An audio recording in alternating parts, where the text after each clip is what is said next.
knew it was going to happen. Important President BJP. So now Trump is playing around with this sanctions bill. So let's add it on. Next week you'll see.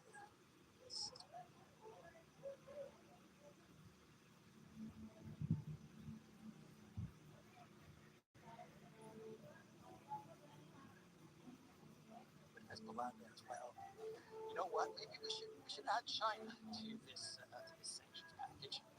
My shirt is just all sweat.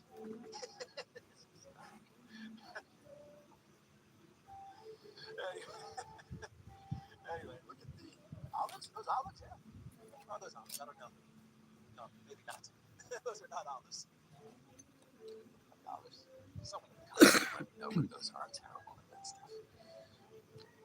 I love it. I love to film it. I love to record it. I love beauty, but I'm not good at naming beautiful things. I know it when I see it. Just don't know its name. So anyway, we'll put China, North Korea. How about Spain? I want to embargo Spain as well. Remember when Trump was saying we should embargo Spain? He's going to tell Congress, look, in honor of Lindsey Graham, let's also put Spain in that sanctions bill. Lindsey would have wanted it that way.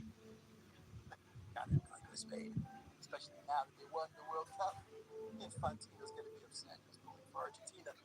Anyway, that is an update there. Trump is trying to duck and weave, try to get around this promise that he made to Lindsey Graham to pass the Russian sanctions. But he would have to be absolutely crazy to actually sign off on this. But of course, he just might sign off on this. The situation in Ukraine is getting very bad. On the front line, Russia continues to advance. We've got Konstantinovka, we've got Liman. They're pushing across the entire front line. Ukraine's without patriots. Kiev can be hit at any time. Russia can hit Ukraine anywhere, anytime, any place. Got a blockade out of Odessa. What happens when the Russian military decides to blockade the border? What if they decide to not only put a blockade on Odessa, but if they decide to put a blockade on railways, on bridges, on military assets that are poured through the border via Poland? What if Russia decides to do something there? It's a terrible situation for Ukraine. It's a losing situation for Ukraine. And who knows, maybe in desperation, Trump might sign this Lindsey Graham catastrophe, which will end up hurting the United States more than it hurts Russia. And that is a good segue to our clown world. Let's go check out the church first, since we're here, talk inside, and talk clown world. Too good for St. George.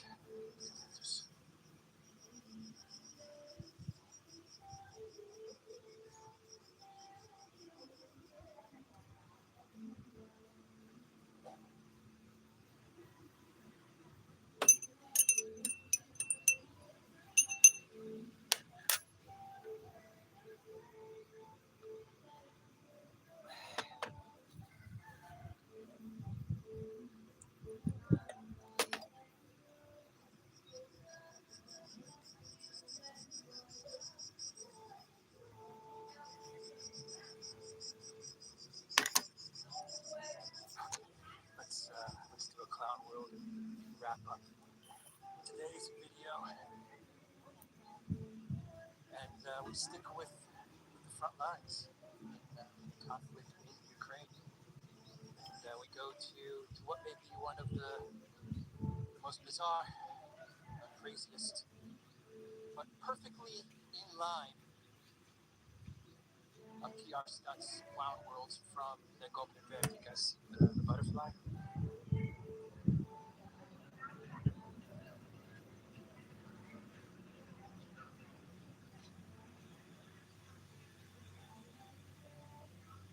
That's probably making people dizzy. So here's what happens. So we understand how Zelensky and the collective West is absolutely obsessed with the information PR war. Absolutely obsessed with it. And it's PR information information war that for them gives them more money and gives them more weapons. Now they don't have any weapons really to get from the collective West. They place a whole lot of importance on the PR campaigns. And a lot of the collective West leaders, they actually believe this stuff. They actually believe all the PR media productions. Adoletsky, who is an actor, and his entire administration, for the most part, is a production team. Most of his administration, these people are producers, scriptwriters, directors. Like that's what they did for a living. So this is their wheelhouse. And what they did is, the military went along with it. Shame on the military, but as I said in my video yesterday, Searsky, who's probably on his way out, he would do anything that Zelensky would tell him to do. That's why Zelensky liked Searsky so much, because Searsky did everything that Le Bear would tell him to do. And so they came up with a plan to send. I've read reports of around 30. I can't confirm that. But 30 Ukrainian soldiers in an operation to make their way into Konstantinovka, to secretly slide their way into Konstantinovka, and to raise a flag, a Ukraine flag, and to put out a video and to say that Konstantinovka has not been captured by Russia. Putin is lying. You see, here we are in the center of Konstantinovka, and here we are with the Ukraine flag. The problem is that the Russian military has such a tight grip on Konstantinovka, and they have such control of Konstantinovka that they eliminated many of the soldiers. Many of these soldiers, they died in Zelensky's stupid, ridiculous PR trick. And a couple of soldiers were captured, and they released a video. They said their names, they said who they were, they described their operation, and they were holding the Ukraine flag. And then and the Ukraine flag and a picture of, I believe, Zelensky and Searsky, I believe, were the photos that they were holding up.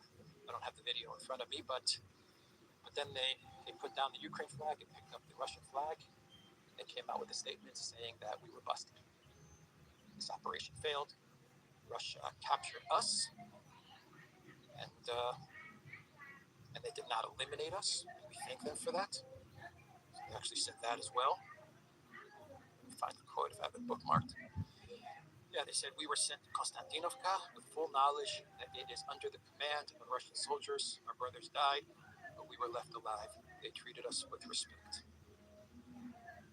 That's why when I say in the video that there are rumors, and I said this yesterday, there are rumors, not confirmed, that some of the drones are filled with kerosene, so that when they hit the refineries, you get a huge explosion.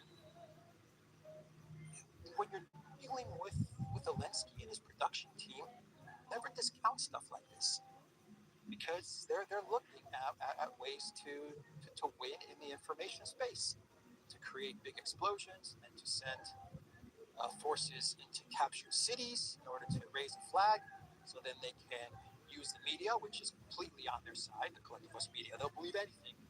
Collective West media, from Zelensky, they'll believe anything. The Financial Times, BBC, if there was a video of soldiers putting a flag in Konstantinovka, the BBC will believe it, right? And they use that to their advantage. Everyone's playing along, and then you get the promises of more money.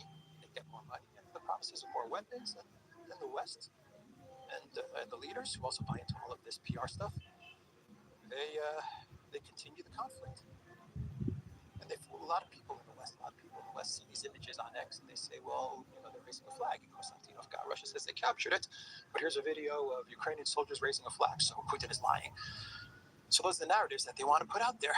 Or look at all the smoke rising from the refinery, because possibly the drone was filled with kerosene. I'm not saying it was, but don't doubt that Ukraine would have come up with those kinds of tricks. And there you go. We're winning the conflict. The tide is turning. Let's keep the war going. Anyway, that's my point in all of this. That's the clown world. That's the video. The Duran.locals.com. We are on X. We are on Rumble. And Telegram. We have a sale. Good day. Today is Monday, 20th July 2026, and before I proceed with this program, let me remind you to tick the like button and to check your...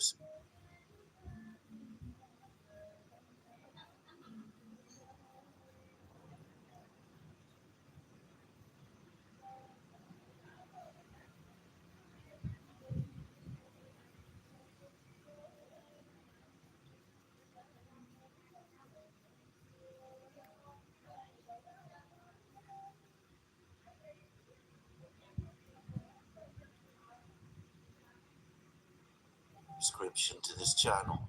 Now, in this program, I shall again concentrating, focusing mostly on the situation in Ukraine and in the conflict there, though I will also be saying some things about the situation in the Middle East, and I will also say very brief things at the end of the program about the arrival on the political scene of the new British Prime Minister, Andy Burnham. But let's first of all turn to the situation in Ukraine, because one gets the sense, at least I get the sense, that this strange period of false, artificial euphoria that held the West and Ukraine itself in its grip over the last few months has now abated, with the situation on the front lines in the Ukrainian battlefields, and also in the sky having turned decisively against Ukraine, and with the economic news in the West getting darker, even as the Russian economy, contrary to all the speculations, continues to be mostly stable. Now, let's first of all turn to what's been happening in the conflict in Ukraine. Well, yesterday we continued the relentless Russian hammering of Odessa and of the ports around Odessa. The Russians are now attacking bulk carriers. These are ships. They're attacking the ports of Odessa. They're attacking the road and railway systems leading into Odessa. They are talking quite openly about the fact that they're attacking Ukraine's logistics and railway hubs in western Ukraine, but specifically in Odessa. I get the increasing sense that the Russians are working to isolate Odessa itself from the rest of Ukraine, making it difficult to move supplies or men into Odessa in the event that there is an attack on the city, even as they impose what is now unquestionably a total embargo, a total blockade of the Ukrainian coast. It is, as far as I can tell, now all but impossible for ships either to sail to or from Ukraine using Ukrainian ports. The Russians crossed another threshold when they attacked and appeared to have at least severely damaged and perhaps even partially destroyed a Turkish-owned ship in the harbours of Odessa.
This is something which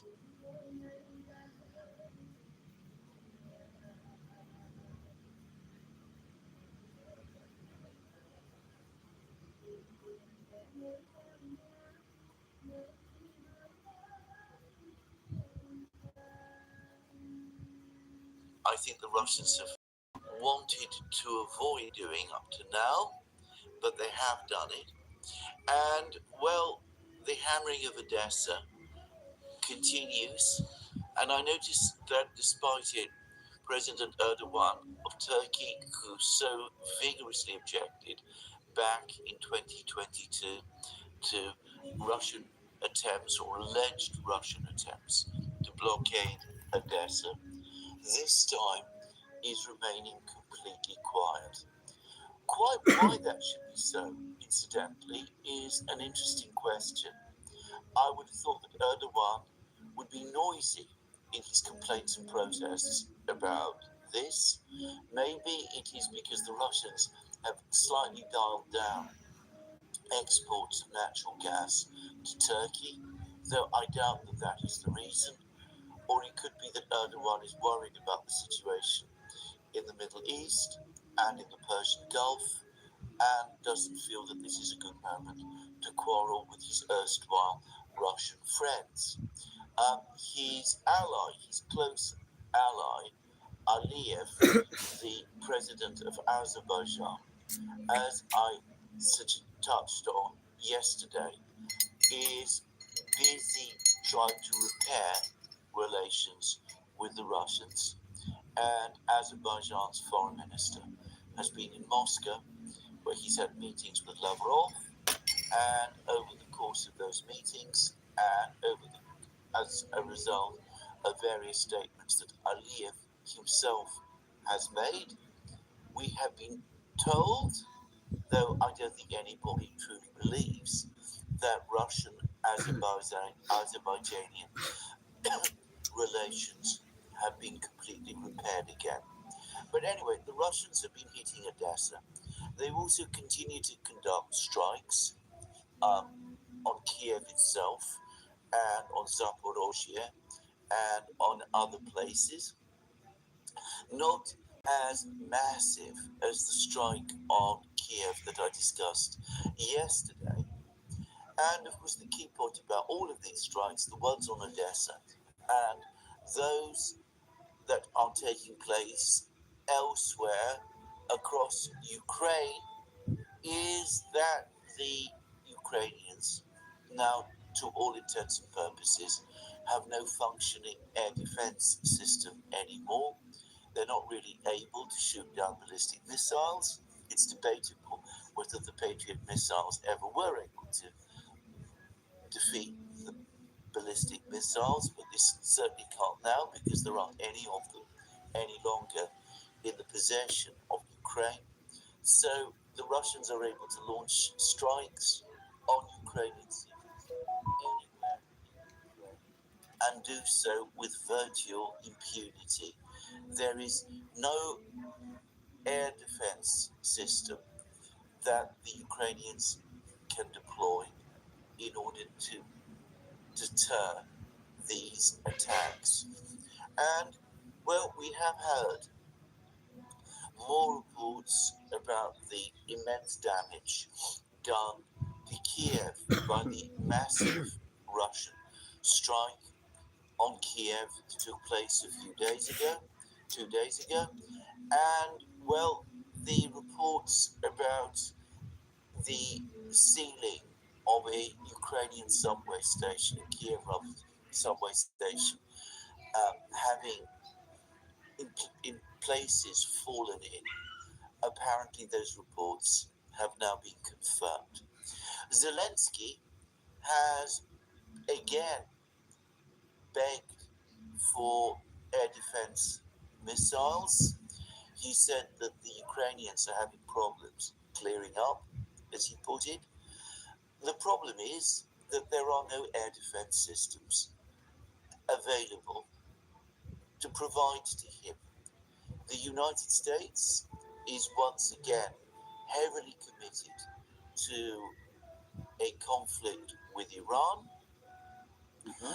There's been an article from memory, the Washington Post, where a U.S. military official, a Pentagon official, told the Washington Post that the United States would not be able to sustain its current campaign against Iran for very long because of the shortages, the critical shortages in precision guided weapons, both offensive weapons, missiles, and defensive weapons, air defense missiles.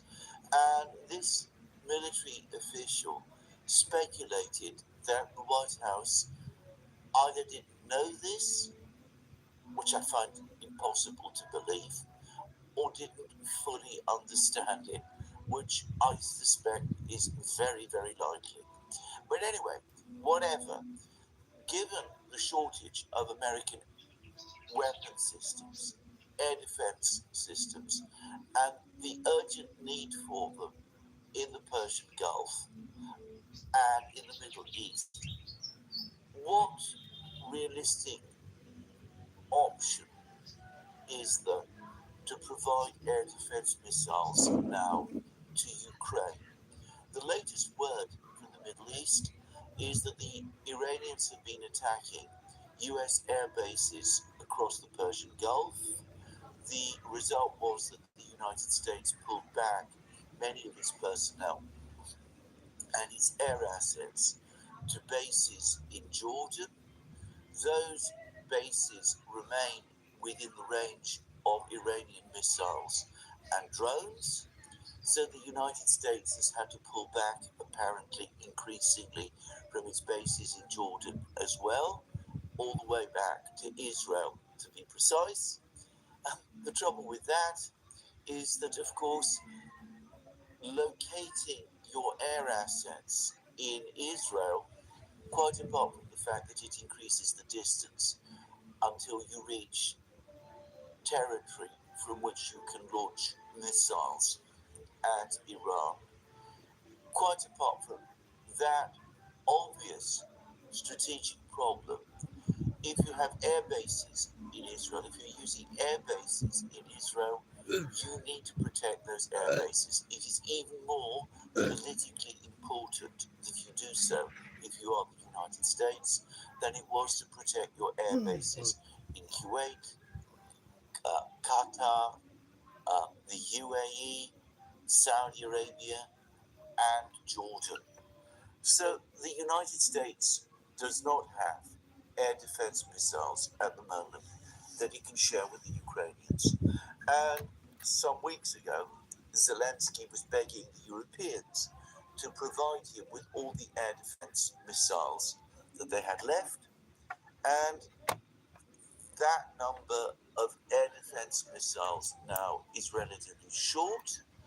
And the Europeans, of course, know that for the moment, the Americans need all the air defense missiles that they can produce and would not be in a position to replace any air defense missiles that the Europeans provide to Ukraine. So the Europeans have held back from supplying air defense missiles to Ukraine. They are not heeding Zelensky's pleas. So, for the moment at least, Ukraine is open territory for the Russians. They can attack anywhere they want, in whatever force they want, from the sky, and there is really nothing to prevent them doing so. Even the Geran drones, which Ukraine could shoot down previously, it is going to find increasingly difficult to shoot down as these drones become increasingly perfected and advanced, as they move at ever higher speeds and at ever higher altitudes and conduct deep, almost vertical dives to hit their targets. It's going to become increasingly difficult for Ukraine to attack even Geran drones, let alone Russian ballistic and hypersonic missiles. Now, that contrasts with what Ukraine is doing, because of course Ukraine continues its drone offensive to the extent that it can against Russia. And last night it again launched hundreds of drones, somewhere in the region of 400 drones towards Moscow. And again, as has been the consistent pattern over the last month and a half, the drones were unable to penetrate into the center of Moscow, if that was the objective. None of the big aeroplane drones, the Ukrainian aeroplane drones or other types of drones, were able to attack targets in central Moscow, and nor were they able to attack targets that make up Moscow's gigantic military industries or attack the very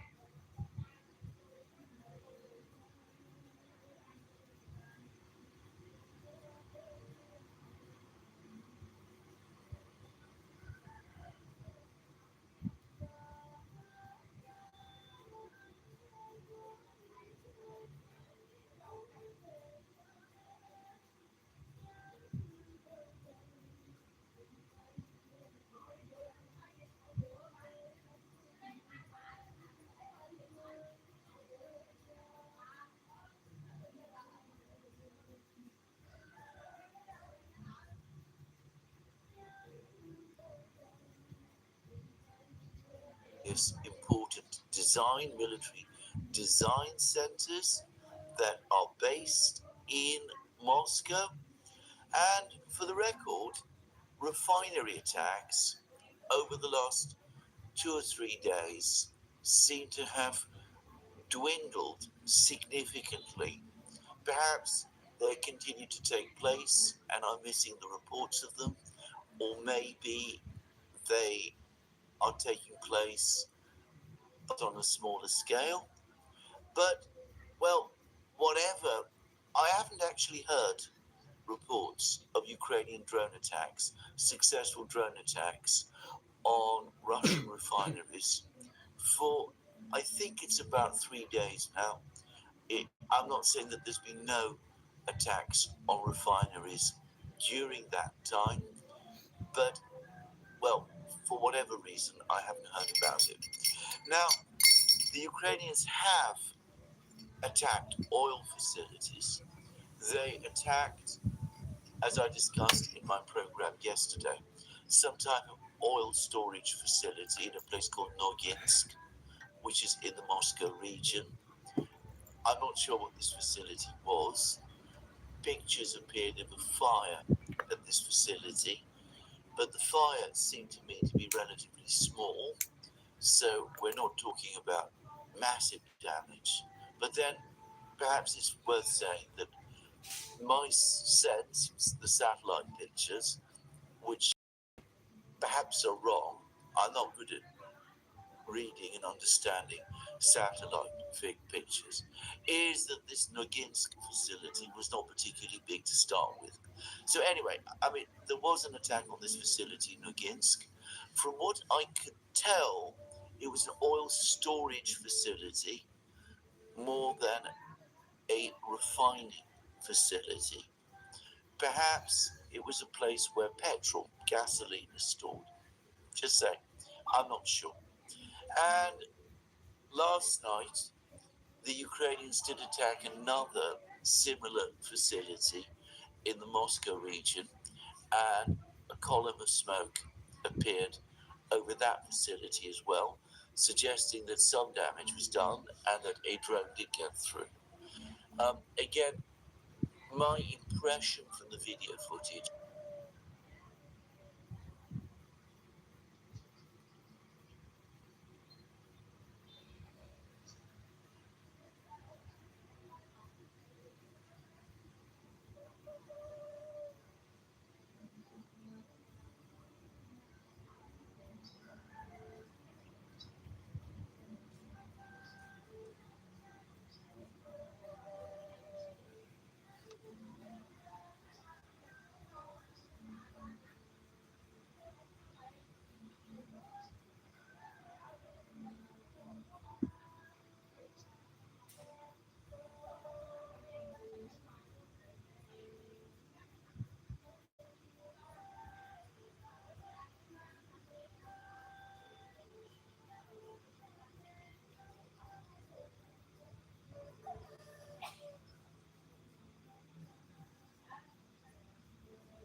gigantic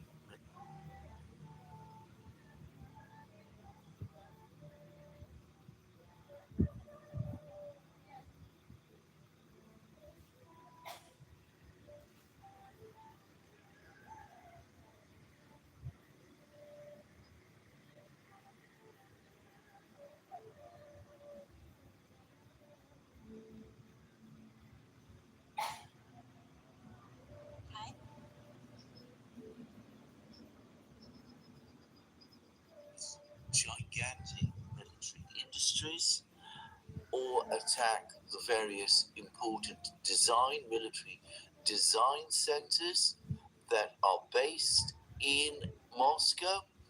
And for the record, refinery attacks over the last 2 or 3 days seem to have dwindled significantly. Perhaps they continue to take place and I'm missing the reports of them, or maybe they are taking place but on a smaller scale. But, well, whatever, I haven't actually heard reports of Ukrainian drone attacks, successful drone attacks on Russian refineries for, I think it's about 3 days now. I'm not saying that there's been no attacks on refineries during that time, but, well, for whatever reason, I haven't heard about it. Now, the Ukrainians have attacked oil facilities. They attacked, as I discussed in my program yesterday, some type of oil storage facility in a place called Noginsk, which is in the Moscow region. I'm not sure what this facility was. Pictures appeared of a fire at this facility, but the fire seemed to me to be relatively small, so we're not talking about massive damage.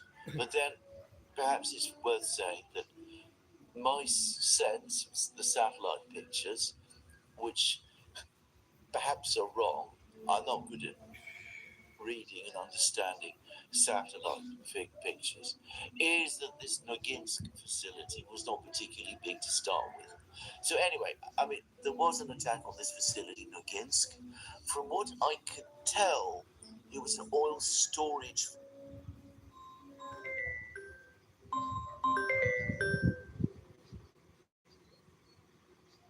Love.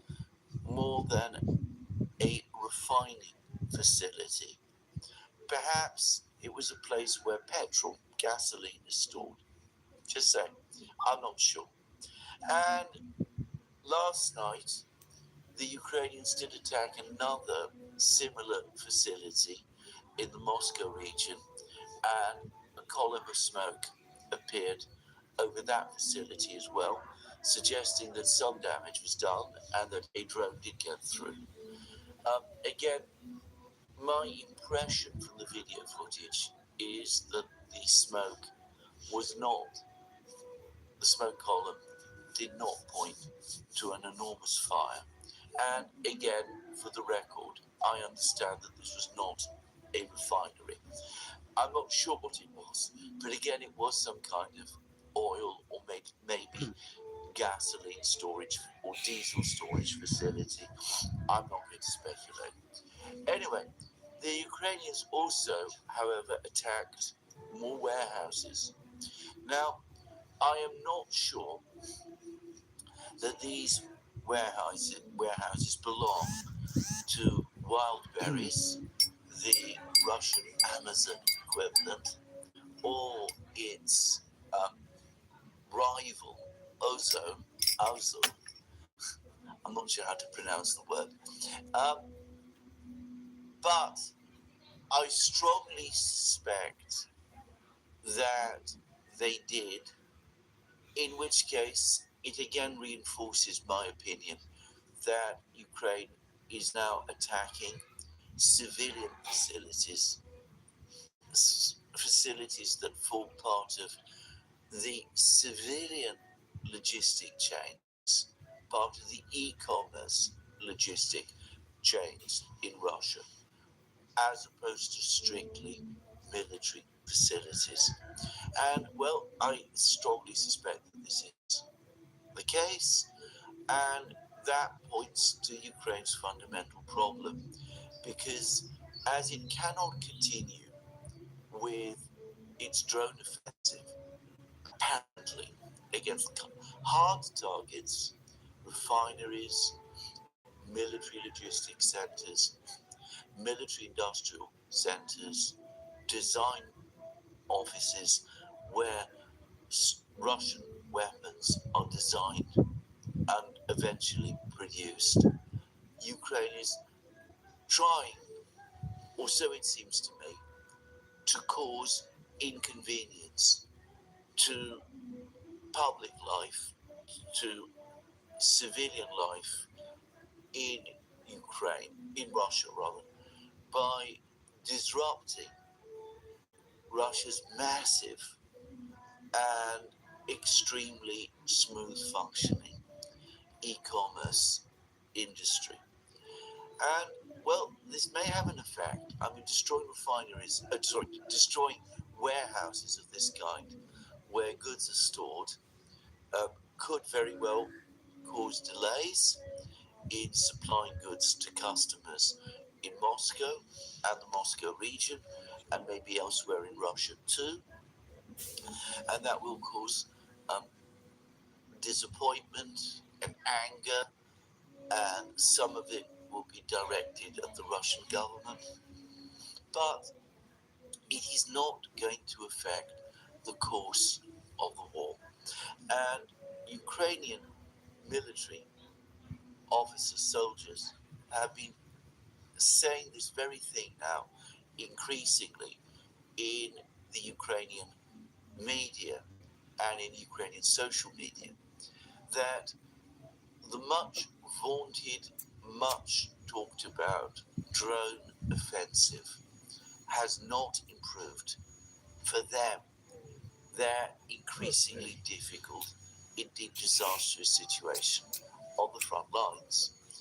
And in fact, all of these, all that these drone attacks do is provide rationalizations that the Russians can use to conduct their own far more powerful, far more deadly strikes against Ukraine, against Odessa, against Kiev, against other cities, Zaporozhye, Dnipro, or wherever.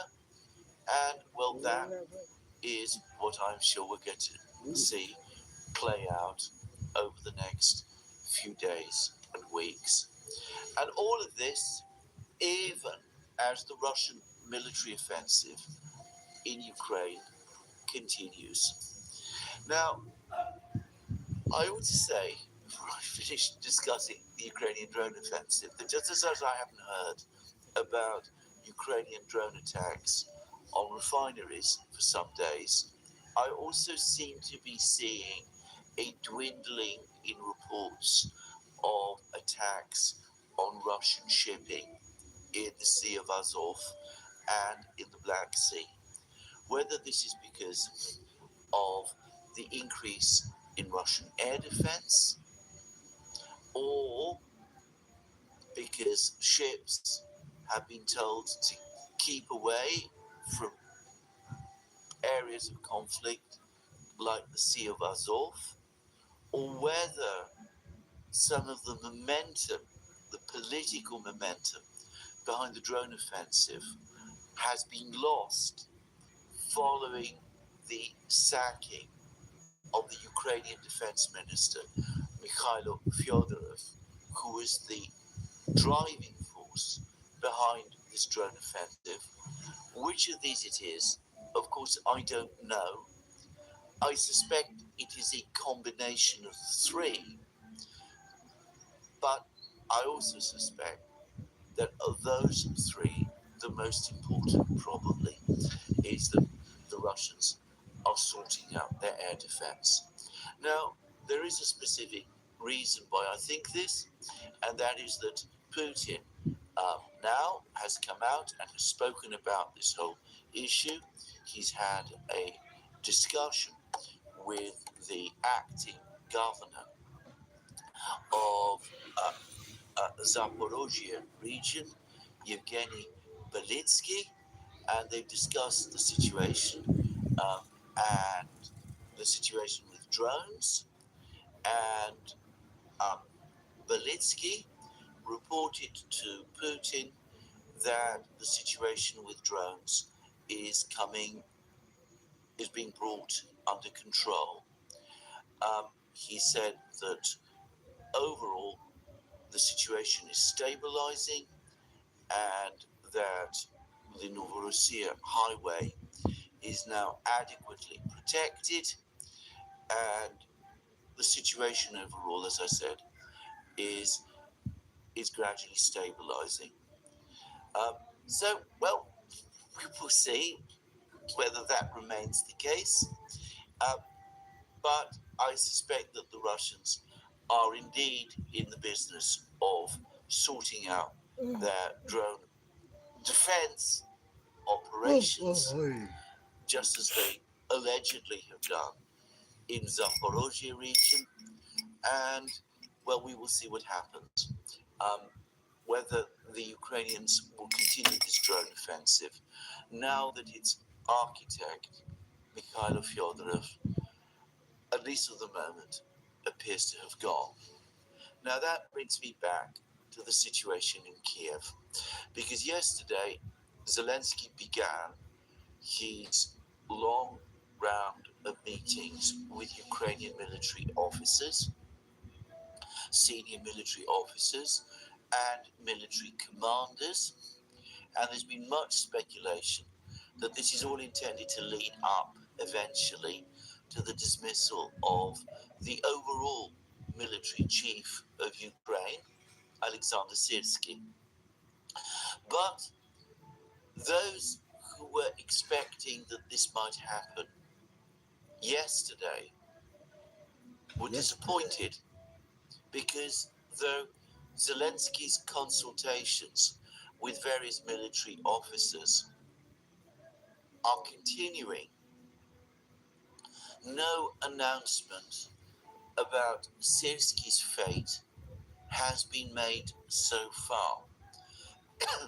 What we are hearing is that Zelensky has made a major effort to persuade Mikhailo Fyodorov, the sacked defense minister, to rejoin his team. Not, however, importantly, as defense minister, but as a member of Ukraine's National Defense and Security Council. It seems that Zelensky and Fyodorov were talking to each other extensively throughout the weekend. Zelensky offered a very wide remit to Fyodorov to supervise weapons development and weapons deployment and reform of the armed forces as a member of the National Defense and Security Council.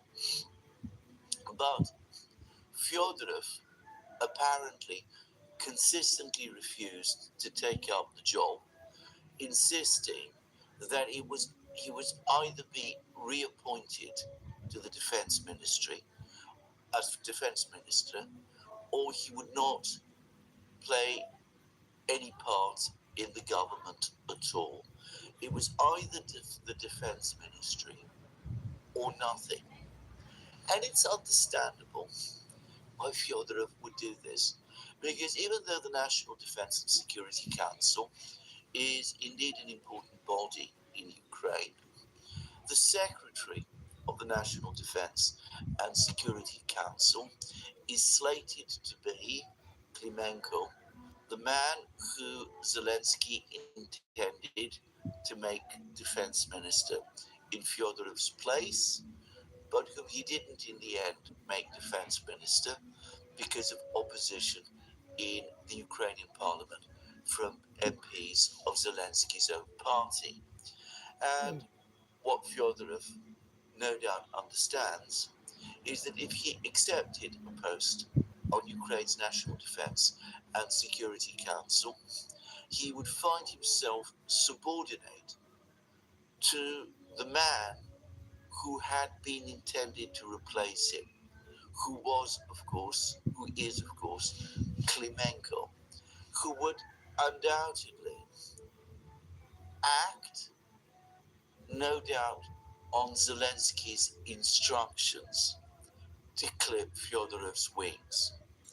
Most likely, if Fyodorov accepted the post, he would be a member of Ukraine's National Defense and Security Council for 2 or 3 months. Then, when the furore over his dismissal from the Defense Ministry had completely settled down, and when the SBU had completed preparing its case against Fyodorov with the various corruption allegations, Fyodorov would again have been quietly sacked, there would have been no further protests, and Fyodorov would have been once and forever exposed to criminal proceedings brought against him by Zelensky's allies within the SBU. So Fyodorov, very understandably, rejected this proposal, has rejected this proposal, and resisted the considerable pressure from Zelensky to reconsider his stance. So, anyway, the political crisis in Kiev continues. The meetings with the military people that Zelensky is undertaking continue. Protests continue in Kiev and in other Ukrainian cities, but some are saying that the numbers of people turning up at these protests is now starting to decline. I'm not there. I cannot say this for a fact. I think the fundamental problem that Fyodorov and his backers in Ukraine face is that the military, the uniformed military, in this quarrel back Syrski. Syrski himself may not be popular. He may indeed be seen by many Ukrainian soldiers as a ruthless, hard driving officer willing to throw away their lives to little actual purpose. There are references to the fact that he is referred to within the Ukrainian military as the butcher. So, Syrski may not be popular, but his criticism of Fyodorov and Fyodorov's drone offensive, that it is mostly presentation, it is mostly imagery, and that as such, it is a major diversion of increasingly scarce resources from the battlefronts to the media, to a media operation. I suspect that that line sticks, and is supported by many of the soldiers. And the fact that Syrski was not sacked yesterday, despite rumours that he might be, and despite the fact that Zelensky has been talking to the military officials, that suggests that at this particular moment in time, military officers are not prepared to break with Syrski because they don't really want to see Fyodorov back. So that is my guess about this political crisis. I said when I discussed it about 2 days ago that I did not think it would lead to a crisis within the government, that it would result in the fall of Zelensky or anything of that kind. I said that I thought that the government, that Zelensky, would see it off, and it seems to me that that is exactly what is happening. And with Fyodorov gone, probably some of the momentum behind the drone offensive is now going away, which is maybe why we're seeing fewer reports of attacks on refineries, fewer reports of attacks on ships in the Black Sea. Someone has concluded that these attacks ultimately have proved counterproductive. The attacks on the Russian grain ships have the only result they've achieved has been to provoke far more devastating attacks by the Russians against Odessa, leading to a blockade of Ukraine's Black Sea coast. And I think that as a result, support for Fyodorov is possibly ebbing away. The only thing I would say is that Kiev politically is an extraordinarily complex place. There are many different factions there. There are doubtless factions within the Ukrainian government and even within Zelensky's entourage. So far, Western governments have not come out and spoken out in support of Fyodorov. But if one of the factions in Kiev decides that this is a good moment to do that, or if a major European government starts to press Zelensky to restore Fyodorov to his post as defense minister, then of course from one moment to the next, everything might change. But for the moment, I think that Zelensky and Syrskyi, in sacking Fyodorov, have won this battle, have won this domestic internal battle. None of this is helping Ukraine on the battlefronts. And I'm going to hear say a little bit more about the situation on the battlefronts than I've done recently in various programs. So let's start with the south. Let's start with the Zaporozhye region. Starting in late February, in the weeks following the fall of Gulyapolye, the Ukrainians have attempted a series of counteroffensives in Zaporozhye.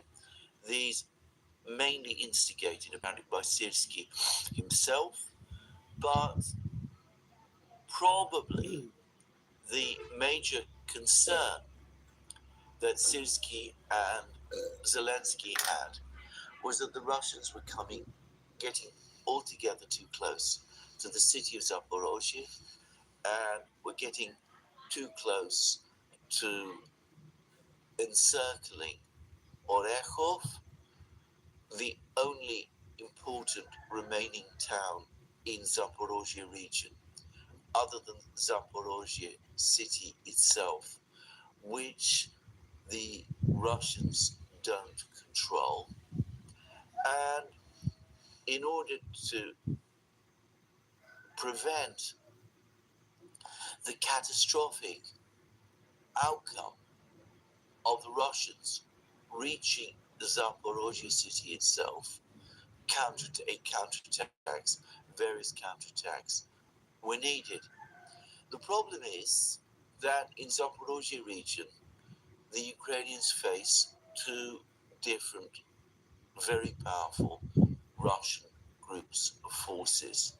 One is group of forces east, I believe, which has been pushing forward from Gulyapolye, which is the force that captured Gulyapolye, and which has been pushing towards Orechov from the east.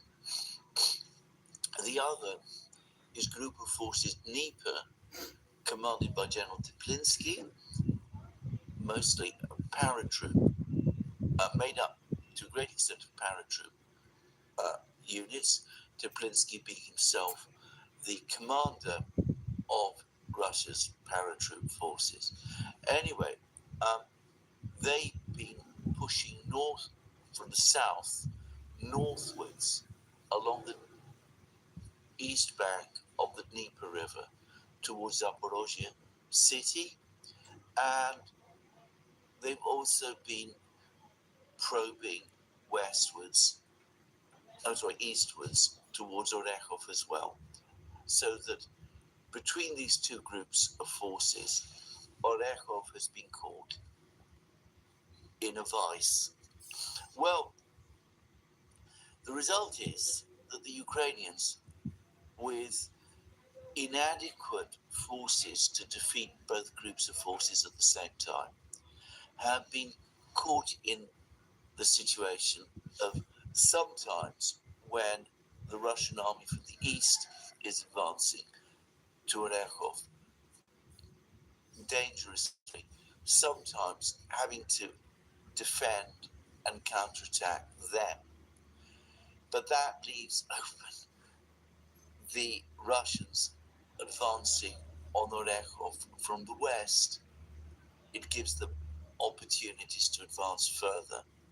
So then the Ukrainians have to pull their forces back from the east back towards the west to try to slow the Russian advance from the west.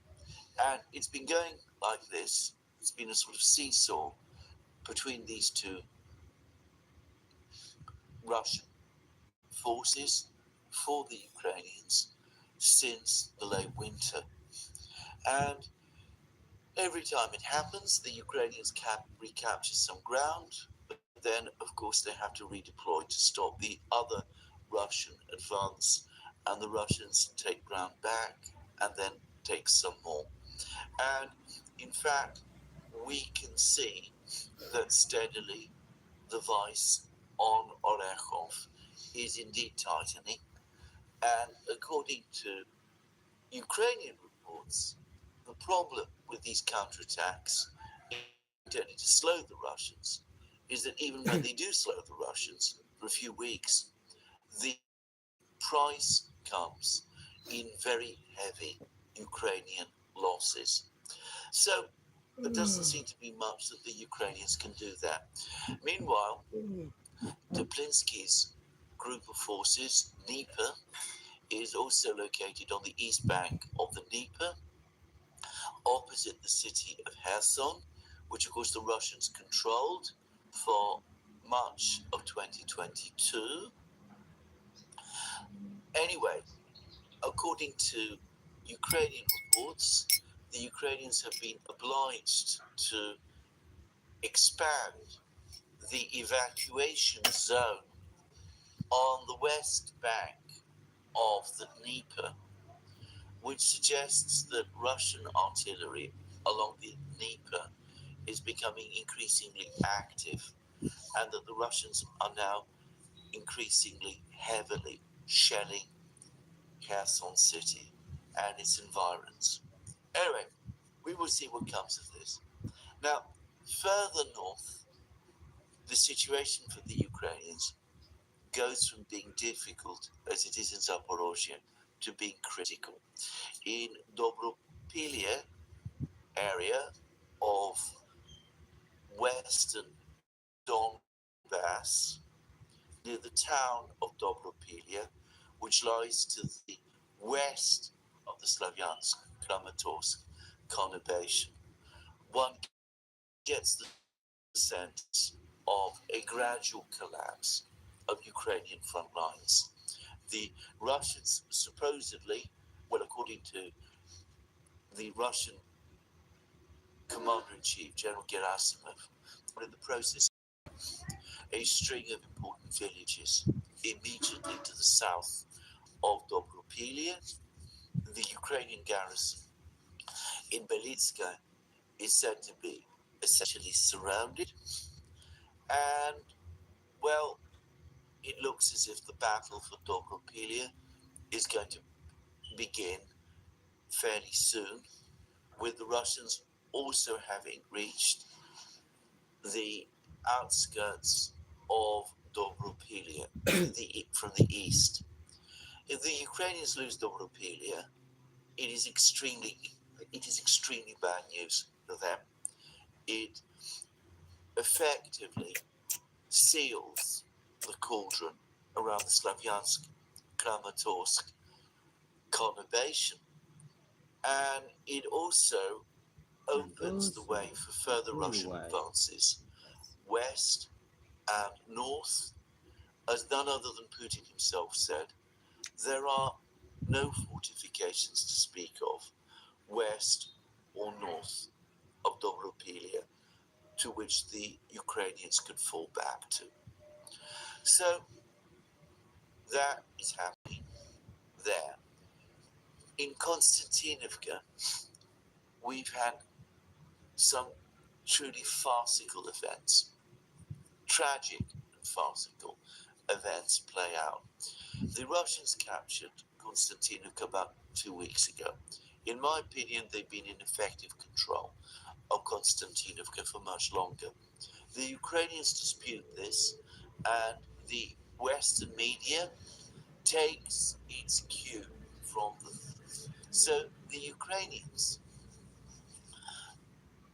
want to prove to their friends in the West that Russian claims that they control Konstantinovka are false, just as back in the autumn with the stunt Zelensky carried out, he was able to persuade his friends in the West that the Ukrainians were still in control of Kupiansk. So yesterday I mentioned how the Ukrainians had arranged a stunt AI manufactured video showing Ukrainian soldiers raising their flag in the center of Konstantinovka. And then a few hours later, another video appeared, this time not AI generated, again showing Ukrainian soldiers from the 45th Skala Brigade, very controversial brigade in Ukraine, raising a Ukrainian flag in Konstantinovka and showing photos of Zelensky and Syrskyi.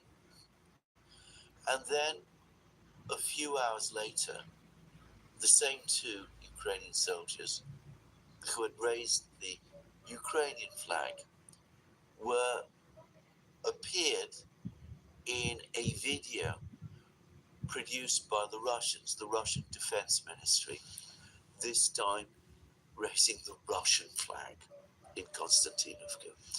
And the Russian Defense Ministry says that the two soldiers were almost immediately captured by the Russians, and the Russian Defense Ministry has interviews with these soldiers, which I am not going to talk about. I strongly disapprove of the practice of captors of soldiers who have been captured, arranging interviews with them, public interviews with them. I think this is completely wrong. Both sides in this conflict, by the way, do it, but I'm not going to go along with that practice, which I personally strongly disagree with. Anyway, the fact is that this was another stunt. All it's achieved is to have two more Ukrainian soldiers captured by the Russians, and massive embarrassment inflicted upon the Ukrainians.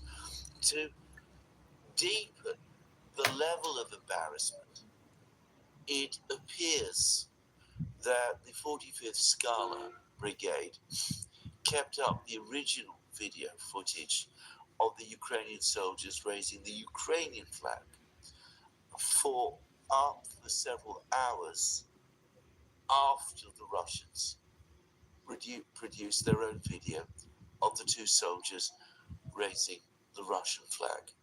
Now, Konstantinovka is under Russian control. Any attempt to deny this is delusional. That's what I would say. It is an act of denial. It is It is a big place. Konstantinovka is a big place. Perhaps Ukrainian soldiers can infiltrate into it, but if they start filming themselves raising flags, and if these videos are then released in real time, all they're doing is they're giving away their positions to the Russians, who, of course, at that point immediately arrest them. So, this is a foolish and pointless thing for the Ukrainians to do. Anyway, elsewhere, it seems that there is now heavy fighting going on as the Russians attempt to um, crush, to occupy the salient that the Ukrainians still hold between Konstantinovka and Chasiv Yar. Um, Again, I would have expected the Ukrainians to withdraw from this area. I'm puzzled that they have not done so. It seems to me that any Ukrainian troops still there are certain to be surrounded, and it's going to be another pointless sacrifice of brave men. And elsewhere, further to the north, a whole cluster of Russian forces now appear to be converging on the Slavyansk thermal power plant and on the village of Nikolaevka. Um, the forces that are being deployed against these two places are huge, and though the defenses are strong, it's impossible that the Ukrainians will be able to defend there for very long. And further north, we still await the announcement from the Defense Ministry about the fall of Liman, and perhaps most ominous for the Ukrainians of all, it seems that the Russians are now indeed advancing westwards from Kupiansk towards a water reservoir. Um, this is, of course, in Kharkiv region. The Russians are also in the process of clearing the village of Beli Kalodyas. My guess is that they now control most of this village. The whole of northeastern Kharkiv region looks like it's soon going to fall to the Russians. In which case, the encirclement of Kharkiv will have begun, just as a little further westwards, the encirclement of Sumy, the city of Sumy, is also gradually taking place. And, well, I understand that there's the first chatter inside Ukraine about how these Russian advances in northeast Ukraine seem to be preparing the way for a future Russian advance towards Kiev. Specifically, it seems that to the northwest of Sumy, there is one small town. I don't remember its name.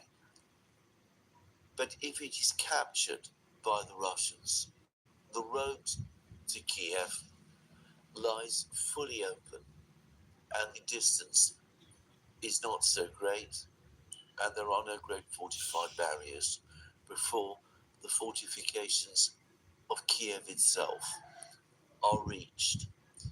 Now, there's been a lot of speculation in the Russian side of the internet about the potential return of General Surovikin, General Armageddon, as some people call him. And a lot of it links him, or purports to link him, to a Russian advance towards Odessa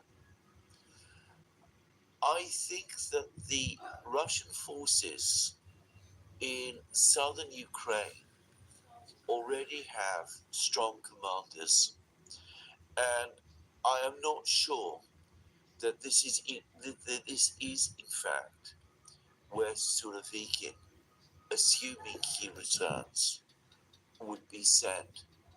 If you want a decisive, tough commander, which is what Surovikin is reputed to be, and if you want somebody who carries about him the air of authority, which for whatever reason Surovikin undoubtedly does have, and you want also someone who is said to be a specialist in capturing cities, well, which Surovikin reputedly also is. He was apparently central to the capture of Severodonetsk and Lysychansk and of Soledar and Bakhmut.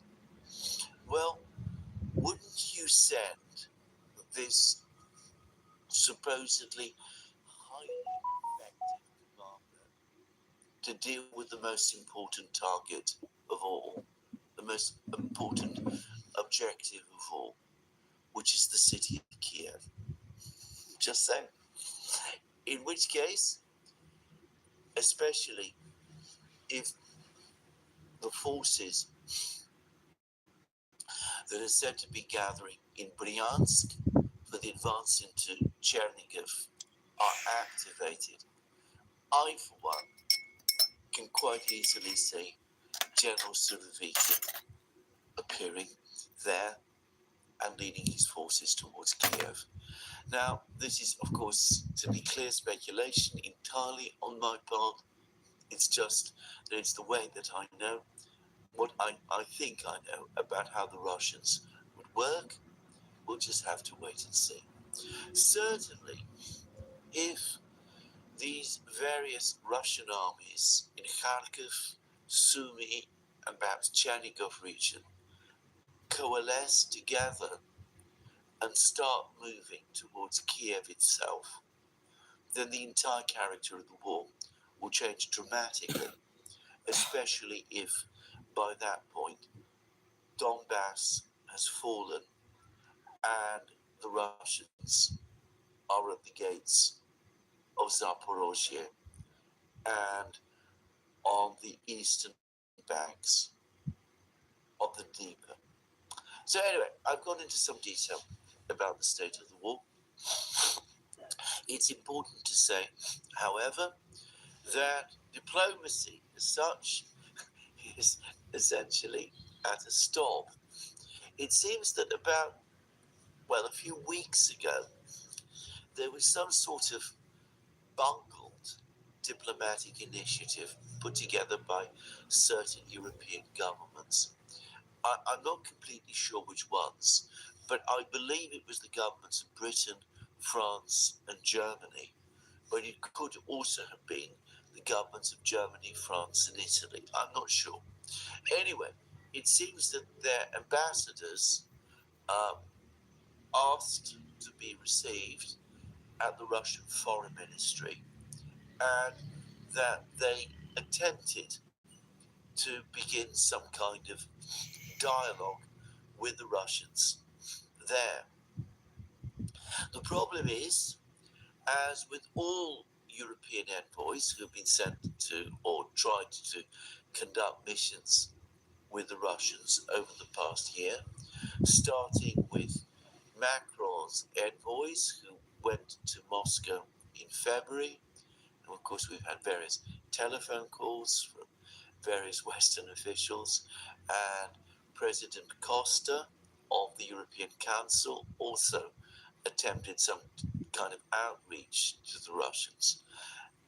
These ambassadors came and made the same demands and made the same statements as always. They again, in effect, demanded a ceasefire on the existing conflict lines. They were again unwilling to entertain any of the long-standing Russian demands. And the Russian Foreign Ministry, I don't know whether Lavrov himself was personally involved, basically told them, "You've come empty-handed, there's nothing new here, please go away."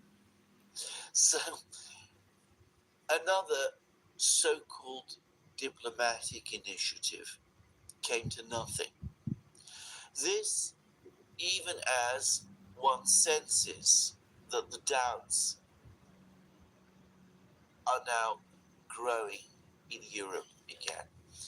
There was a very plaintive article yesterday in the Financial Times about how the 21st sanctions package put together by the European Union, European Commission, faced concerted opposition,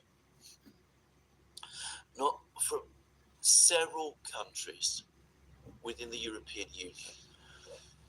The one that attracted the most attention have been the Greeks, who objected to the prohibition of EU ships, EU owned ships, carrying Russian LNG, even when it was being supplied to third parties. The Greeks said that this would inflict catastrophic damage on the Greek shipping industry. Other countries apparently also insisted on carve-outs to protect their own interests. The Bulgarians appeared to be hostile to the whole idea of a further 21st sanctions package, and said that they could see no point in further sanctions on the Russians unless these could be shown to do more harm to the Russians than they were doing to the Europeans. And anyway, the result was that the entire meeting to agree the 21st sanctions package ended in complete disarray. A few months ago, there was a lot of rejoicing in Europe amongst all the usual people when the Hungarian Prime Minister Viktor Orban lost the general election, the parliamentary election in Hungary, and was replaced by Peter Bauer, the new pro-EU Prime Minister. And I read all sorts of commentaries at that time about how the major roadblock against further EU sanctions on Russia, with the removal of Orban, had been removed. In fact, as things have turned out, and as Orban himself repeatedly said, the reality was that he was never the main roadblock against further EU sanctions. Rather, what used to happen was that countries that were quietly, deeply skeptical of the sanctions would hide behind Orban and hide behind his opposition to the sanctions, until the point came when Orban himself would have to back down and agree to the sanctions, but with some cosmetic concession to Orban himself, at which point all of the other countries that had been quietly telling Orban, "We're right behind you, but we don't want to come out and speak with you," they would at that point have no choice but to go along with the surrender that Orban had made. Now that Orban is gone, these countries have no one to hide behind. So they've come into the open about their opposition to various sanctions proposals.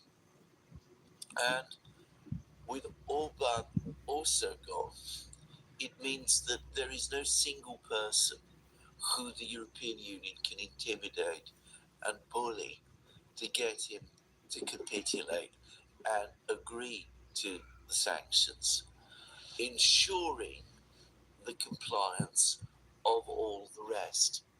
So Orban's removal has not made it easier to impose sanctions. On the contrary, for the moment, it is making it more difficult. And the Financial Times is starting to talk about a crumbling sanctions regime, that the doubts about the sanctions are increasing across Europe, and there is increasing skepticism about whether the sanctions can be even maintained at the current level, not least of all whether they can continue to be increased. The Financial Times talks about peak sanctions having been reached. Actually, by any objective measure, peak sanctions was reached in February 2022 with the freezing of the Russian central bank's assets and the expulsion of Russia from SWIFT. Everything since then has been, well, of limited value, can I just say. But the Europeans have not wanted to face up to this at the moment. Now they are collectively having to face up to the reality that further sanctions inflict more pain on them than they inflict upon the Russians.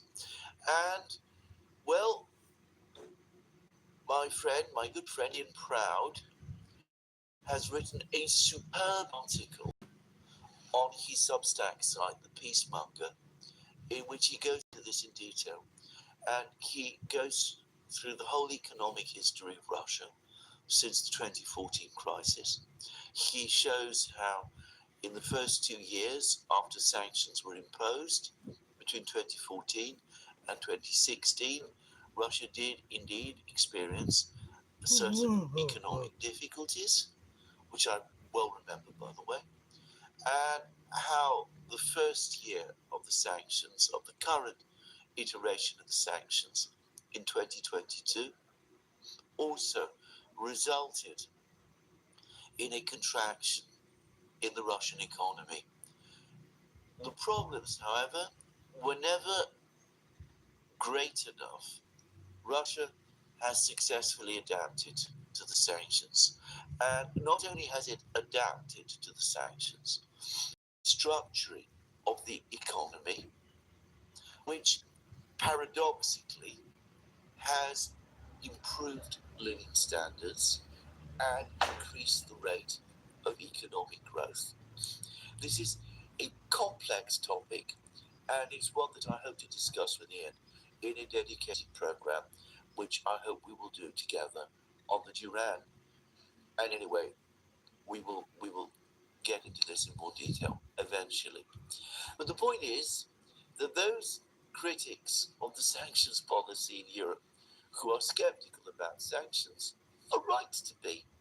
And, well, we had a blundering and unintended admission of the effect of the sanctions on Germany from none other than the German Chancellor Friedrich Merz. He blurted out during an interview that one of the reasons why German industry has become uncompetitive is because it is no longer receiving Russian gas. It's an interesting admission because it proves that Merz knows this fact very well. As I may as well now say, we have a new Prime Minister, Andy Burnham. Starmer quit this morning, and Burnham finally took over. to complete lack of interest and enthusiasm from the wider British population. Um, he's doing so at a time when the British government is involved in an argument with China over the nationalisation of British Steel, Britain's main steel company. British Steel, which used to be publicly owned, was privatised many decades ago. It started to lose money. It was then bought by a Chinese industrial conglomerate. They did invest a certain amount of money in it and sought to modernise its production. But they couldn't turn it round, and it remained loss-making. And the Chinese company eventually began to look for a seller. What then happened was the British government came along and simply nationalised the company without giving the Chinese compensation, which has infuriated China and provoked a stinging rebuke from the Commerce Ministry in Beijing. But what nobody's saying is that, of course, what the British state has nationalised is a company, British Steel, which continues to be loss-making and loss-making in a big way. And the reason British Steel is loss-making is because of the high energy costs in Britain. Steel production is one of the most energy industries around.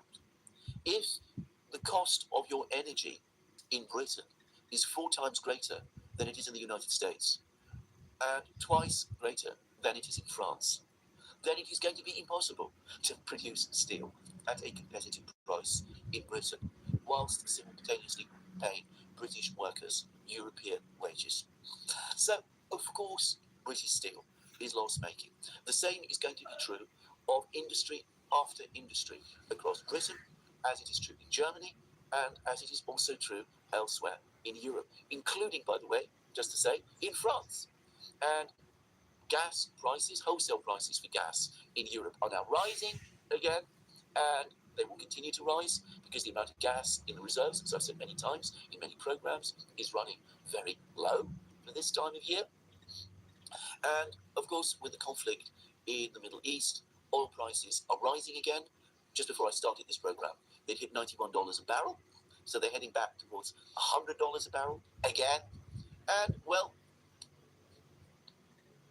this is obviously the worst and most foolish time to be piling on further sanctions against the world's fourth biggest economy, which also happens to be, in aggregate, if you take the totality of all forms of energy, still the world's biggest energy producer. When they will learn this in Brussels, well, of course, I can answer that question. They will never learn this in Brussels, and we will continue, therefore, to have the situation continue to get worse and worse and worse. But anyway, we do now have at least opposition within the European Council to more sanctions, though no doubt Ursula will use her tools, as she's described them, to try to get her will on sanctions enforced once more. And even as that is going on, even as all efforts by the Europeans to start proper diplomacy with the Russians continues to fail, we get more reports about a back channel between German business and Russian business, and about a further meeting between businessmen from Germany and Russia at the Four Seasons Hotel in Baku in Azerbaijan. Notice this happening at exactly the moment when the foreign minister of Azerbaijan is talking to Lavrov, who obviously must have known about this meeting. And well, again, this doesn't look to me like a serious effort to try to bring some kind of end to the Ukraine war, and certainly it does not suggest to me any plan to begin a real rollback of sanctions or a restoration of economic ties. But the fact that these meetings are taking place once again shows how concerned people in the business world in Europe are about these things. Now, one of the businessmen on the Russian side who attended this meeting was a man called Zubkov, who used to be, incidentally, a fairly senior official in the Soviet Communist Party. Um, he's an elderly man now. And then for a time he worked in Putin's government, and for a year he was Prime Minister of Russia. He then became, and still is, Chairman of Gazprom. He, of course, is not CEO of Gazprom.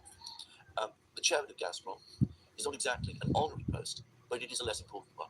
But anyway, the fact that he participated in this meeting is not, I think, a sign that Gazprom is intent to cut deals with the Europeans. It is that Putin, who is aware of these meetings, decided to send a man who is known to be extremely loyal to himself, who is Zhukov, to go to this meeting, to keep an eye on what was taking place there. What I have heard is that the Kremlin is as skeptical of these meetings as European governments are, and has warned Russian business people who participate in these meetings to make no long-term commitments to the European businessmen that they meet. But anyway, the meeting did take place, and we will see what comes. So, in the meantime, the war goes on. Ukraine being hammered every day, the Russians pushing forward every day, a political crisis in Kiev that remains, for the most part, unresolved, and a European Union that seems to be drifting aimlessly, unable to reverse policies that it has failed, that have failed, but unable also to move forward with more aggressive actions like further sanctions, because it knows that European countries are becoming skeptical. And probably some of this skepticism on the part of some European countries gains support from growing skepticism in the White House, apparently, about Lindsey Graham's bone-crushing sanctions bill. The latest word in Washington is that Trump is becoming more skeptical about the bill because he worries that if it's ever enacted into law, the Russians will be able to continue to sell oil, but that they will do so outside the dollar system, and that this will further undermine the international position of the dollar. I think that is an entirely valid concern, by the way. I think that is exactly what will happen.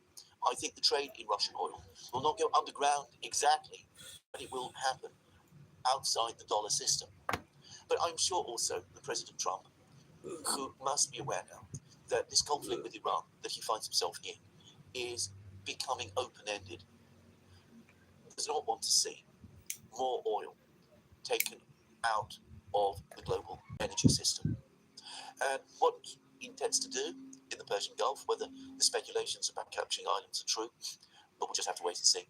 Whatever it is that he intends to do for the moment, I think he probably understands that if the kind of sanctions bill that Lindsey Graham and Richard Blumenthal co-authored ever came into law, we could indeed be looking at $200 oil, and we would also probably see Chinese retaliation against the United States in the form of the stopping of exports of rare earths.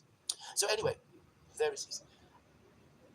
To repeat again, there are diplomatic avenues which, in theory, might still be taken to resolve this crisis in Ukraine. But the Europeans show no ability to move forward with them. The Russians have come to the view that the Europeans are irredeemably hostile.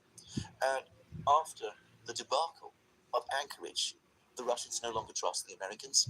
And Lavrov, in the comments I discussed in one of my recent programs, has made that completely clear. Everything points to a military outcome in the conflict, to the fall of Donbass, to the fall of Orekhov, to further Russian advances, perhaps a Russian advance towards Zaporozhye city this year, perhaps a Russian advance towards Kharkiv city this year, two of Ukraine's biggest cities, just say, and ultimately future Russian advances towards Odessa, and increasingly it looks like Kiev itself. I can't imagine a more disastrous outcome for the West, never mind Ukraine, than this, but I think it is the one we're going to see. Anyway, this is where I finish my program today. Let me remind you, you can find all our programs on our various platforms, Locals, Rumble, X, and Substack. You can support our work by Patreon and Subscribe Star, and by going to our shop. Links under this video. Last but not least, if you like this program, please remember to tick the like button and to check your subscription to this channel. That's me for today. More from you soon. Have a very good day.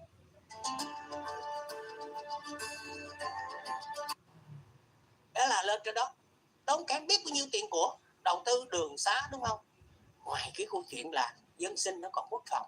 Anh chị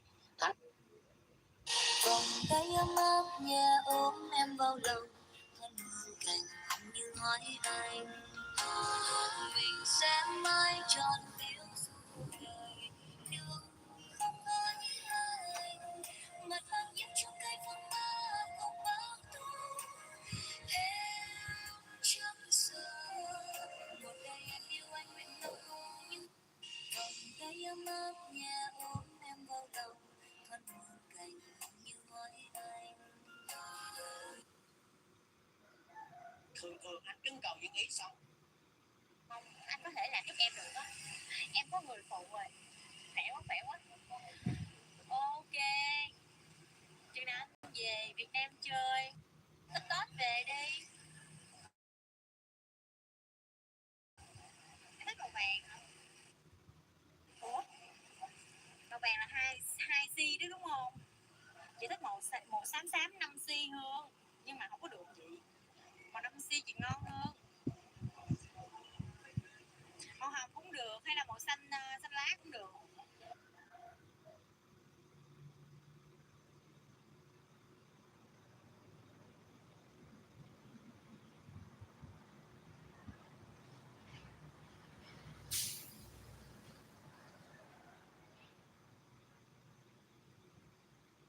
Không rồi, bây giờ chị chỉ qua Doraemon rồi.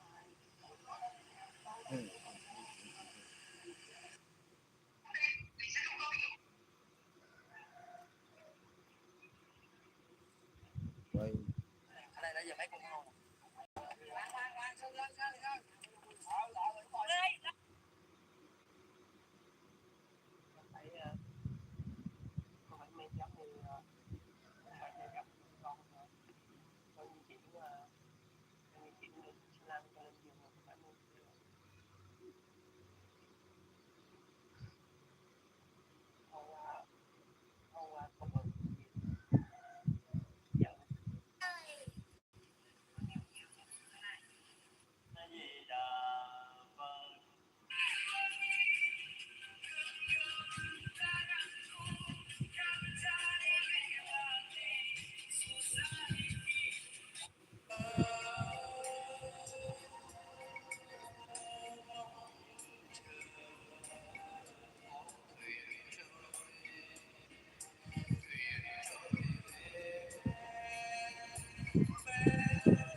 Lời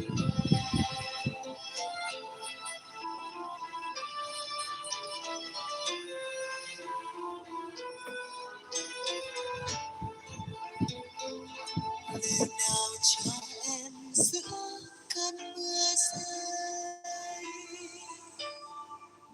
tình nào cho em lá bay chơi vơi, lời nào cho em thêm mùa xuân mới. Đời có mơ mà nói thương đau, đừng buồn nghe em những khi mưa bay.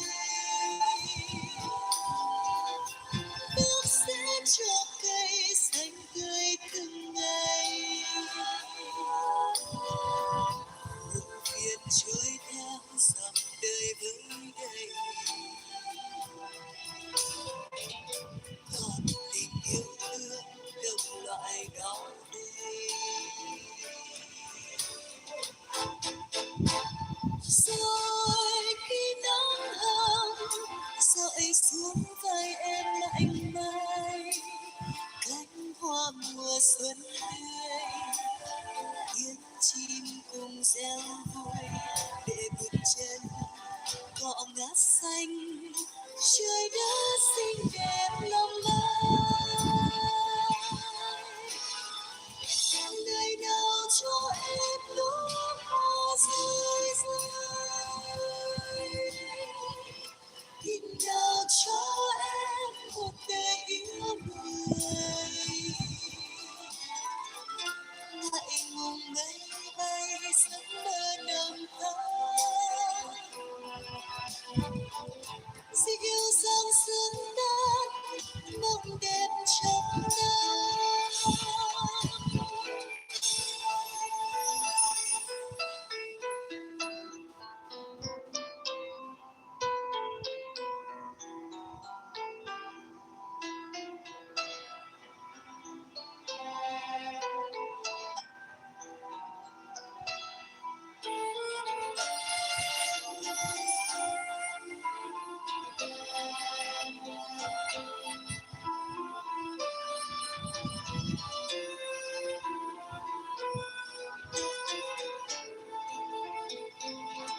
Lời nào cho em những khi mưa ngâu,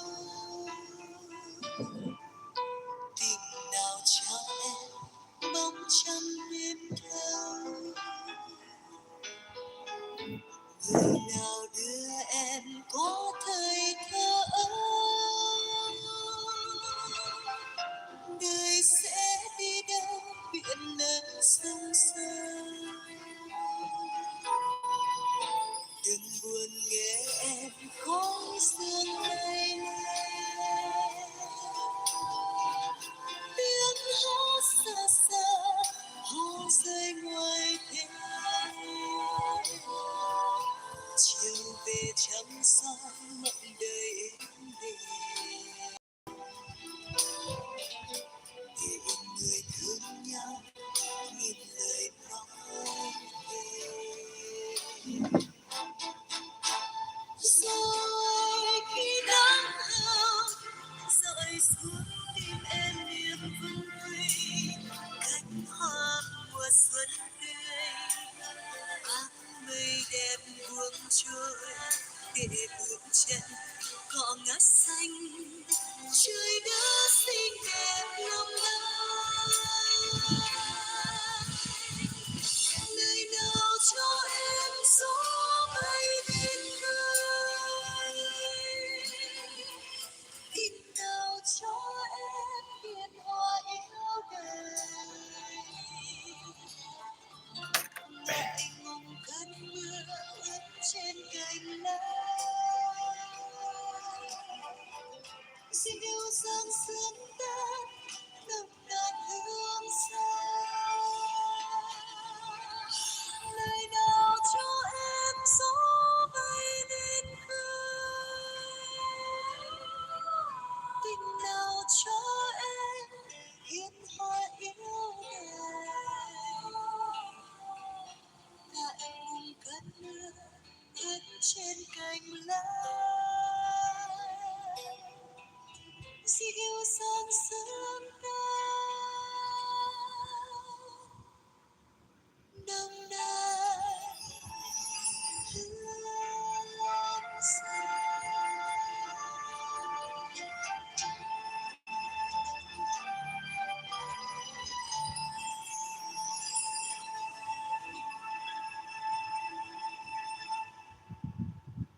Con như thương người tha thiết thấm sâu trong trái tim con.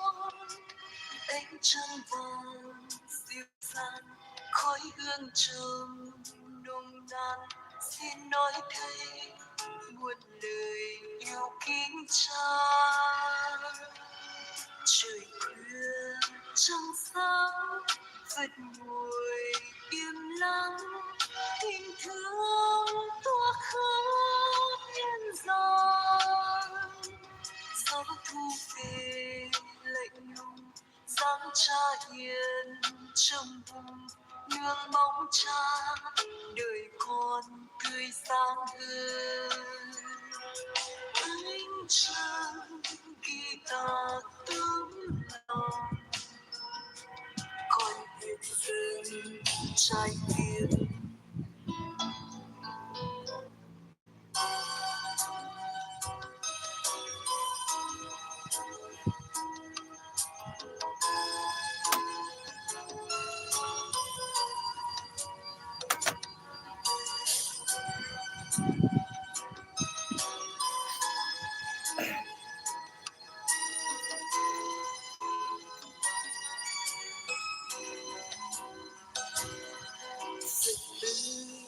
Con nhớ thương người tha thiết thấm sâu trong trái tim con. Ánh trăng vàng dịu dàng khói hương trầm nồng nàn, xin nói thay muôn lời yêu kính cha. Trời về ngồi im lặng, tình thương dáng cha hiền trong đời con tươi sáng hơn. Ánh trăng ghi ta tấm lòng, con hiện giờ trái tim cuộc sống. Trong đây dần người khấn người thương nhau đẹp người như đóa sen.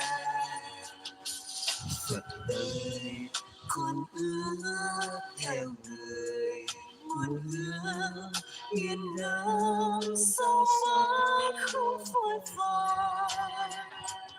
Dẫu muôn trùng đường dài vẫn muôn đời miệt mài, gieo ánh trăng đạo vàng trên thế gian.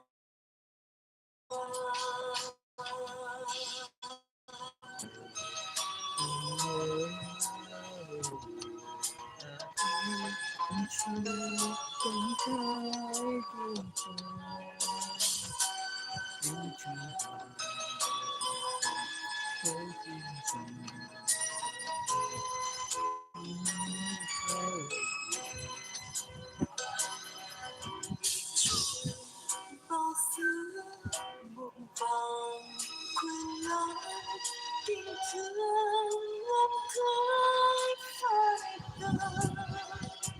Đắm say đời rộn ràng giữa đêm trường muộn màng, bên ánh trăng dâng trào để chứa chan. Cuộc đời u tối phần từ đưa lối, đời con pháp thoát luân hồi.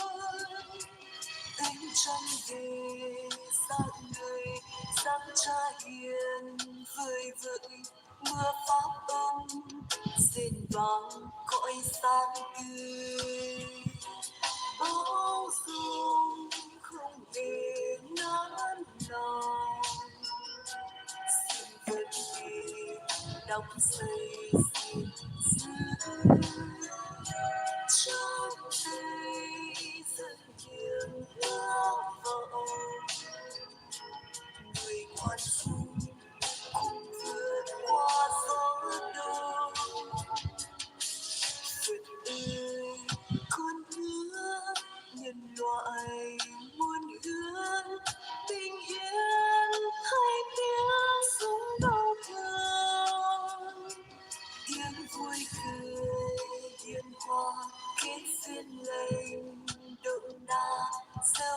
trăng đau vàng trên thế gian. Tiếng vui cười hiền hòa kết duyên lành đôi ta, gieo ánh trăng đau vàng trên thế gian.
Đêm thứ 9 liên tiếp, bầu trời Trung Đông bị xé nát bởi những cuồng lửa cam đặc quạnh. Tiếng gầm rú từ bầy chim sắt chiến tranh của Lầu Năm Góc hòa lẫn vào tiếng nổ chua chát từ mạng lưới nanh vuốt phòng không Tehran, chính thức thổi bay những mảnh vỡ cuối cùng của nhành ô liu ngoại giao vốn đã vô cùng mong manh. Không còn là những cuộc nắn gân hay đe dọa xuông trên sóng truyền hình.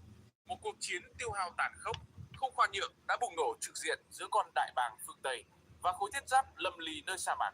Khi chiếc phao cứu sinh ngoại giao tại Islamabad bị nhấn chìm dưới đáy biển bế tắc, Mỹ trút cơn mưa bão lửa xuống hàng loạt huyết mạch hạ tầng của Iran, để rồi bàng hoàng nhận ra rằng đối thủ không hề nào đúng. Mầm sống binh sĩ Mỹ đã bị gặt hái ngay trên mảnh đất giữ tại Jordan. Eo biển Hormuz, yết hầu năng lượng thiết yếu của hành tinh, đang bị siết chặt bởi vòng kim cô hỏa lực và sát thủ không người lái, đẩy cỗ máy kinh tế toàn cầu đến bờ vực phá sản. Nhưng liệu bàn tay thép phong tỏa của Mỹ có bóp nghẹt một Iran lì lợm, hay Washington đang tự sa chân vào chiếc đầm lầy nuốt chửng mọi tham vọng? Tượng đài đơn cực sẽ kiên cường trụ vững, hay chính thức bị hóa kiếp thành tro bụi giữa chảo lửa Trung Đông? Video hôm nay, chúng ta sẽ bước vào hành trình bóc tách ván bài sinh tử đang làm rung chuyển toàn bộ bàn cờ địa chính trị thế giới. Gia Hưng kính chào quý khán giả đang theo dõi. kỷ nguyên vươn mình.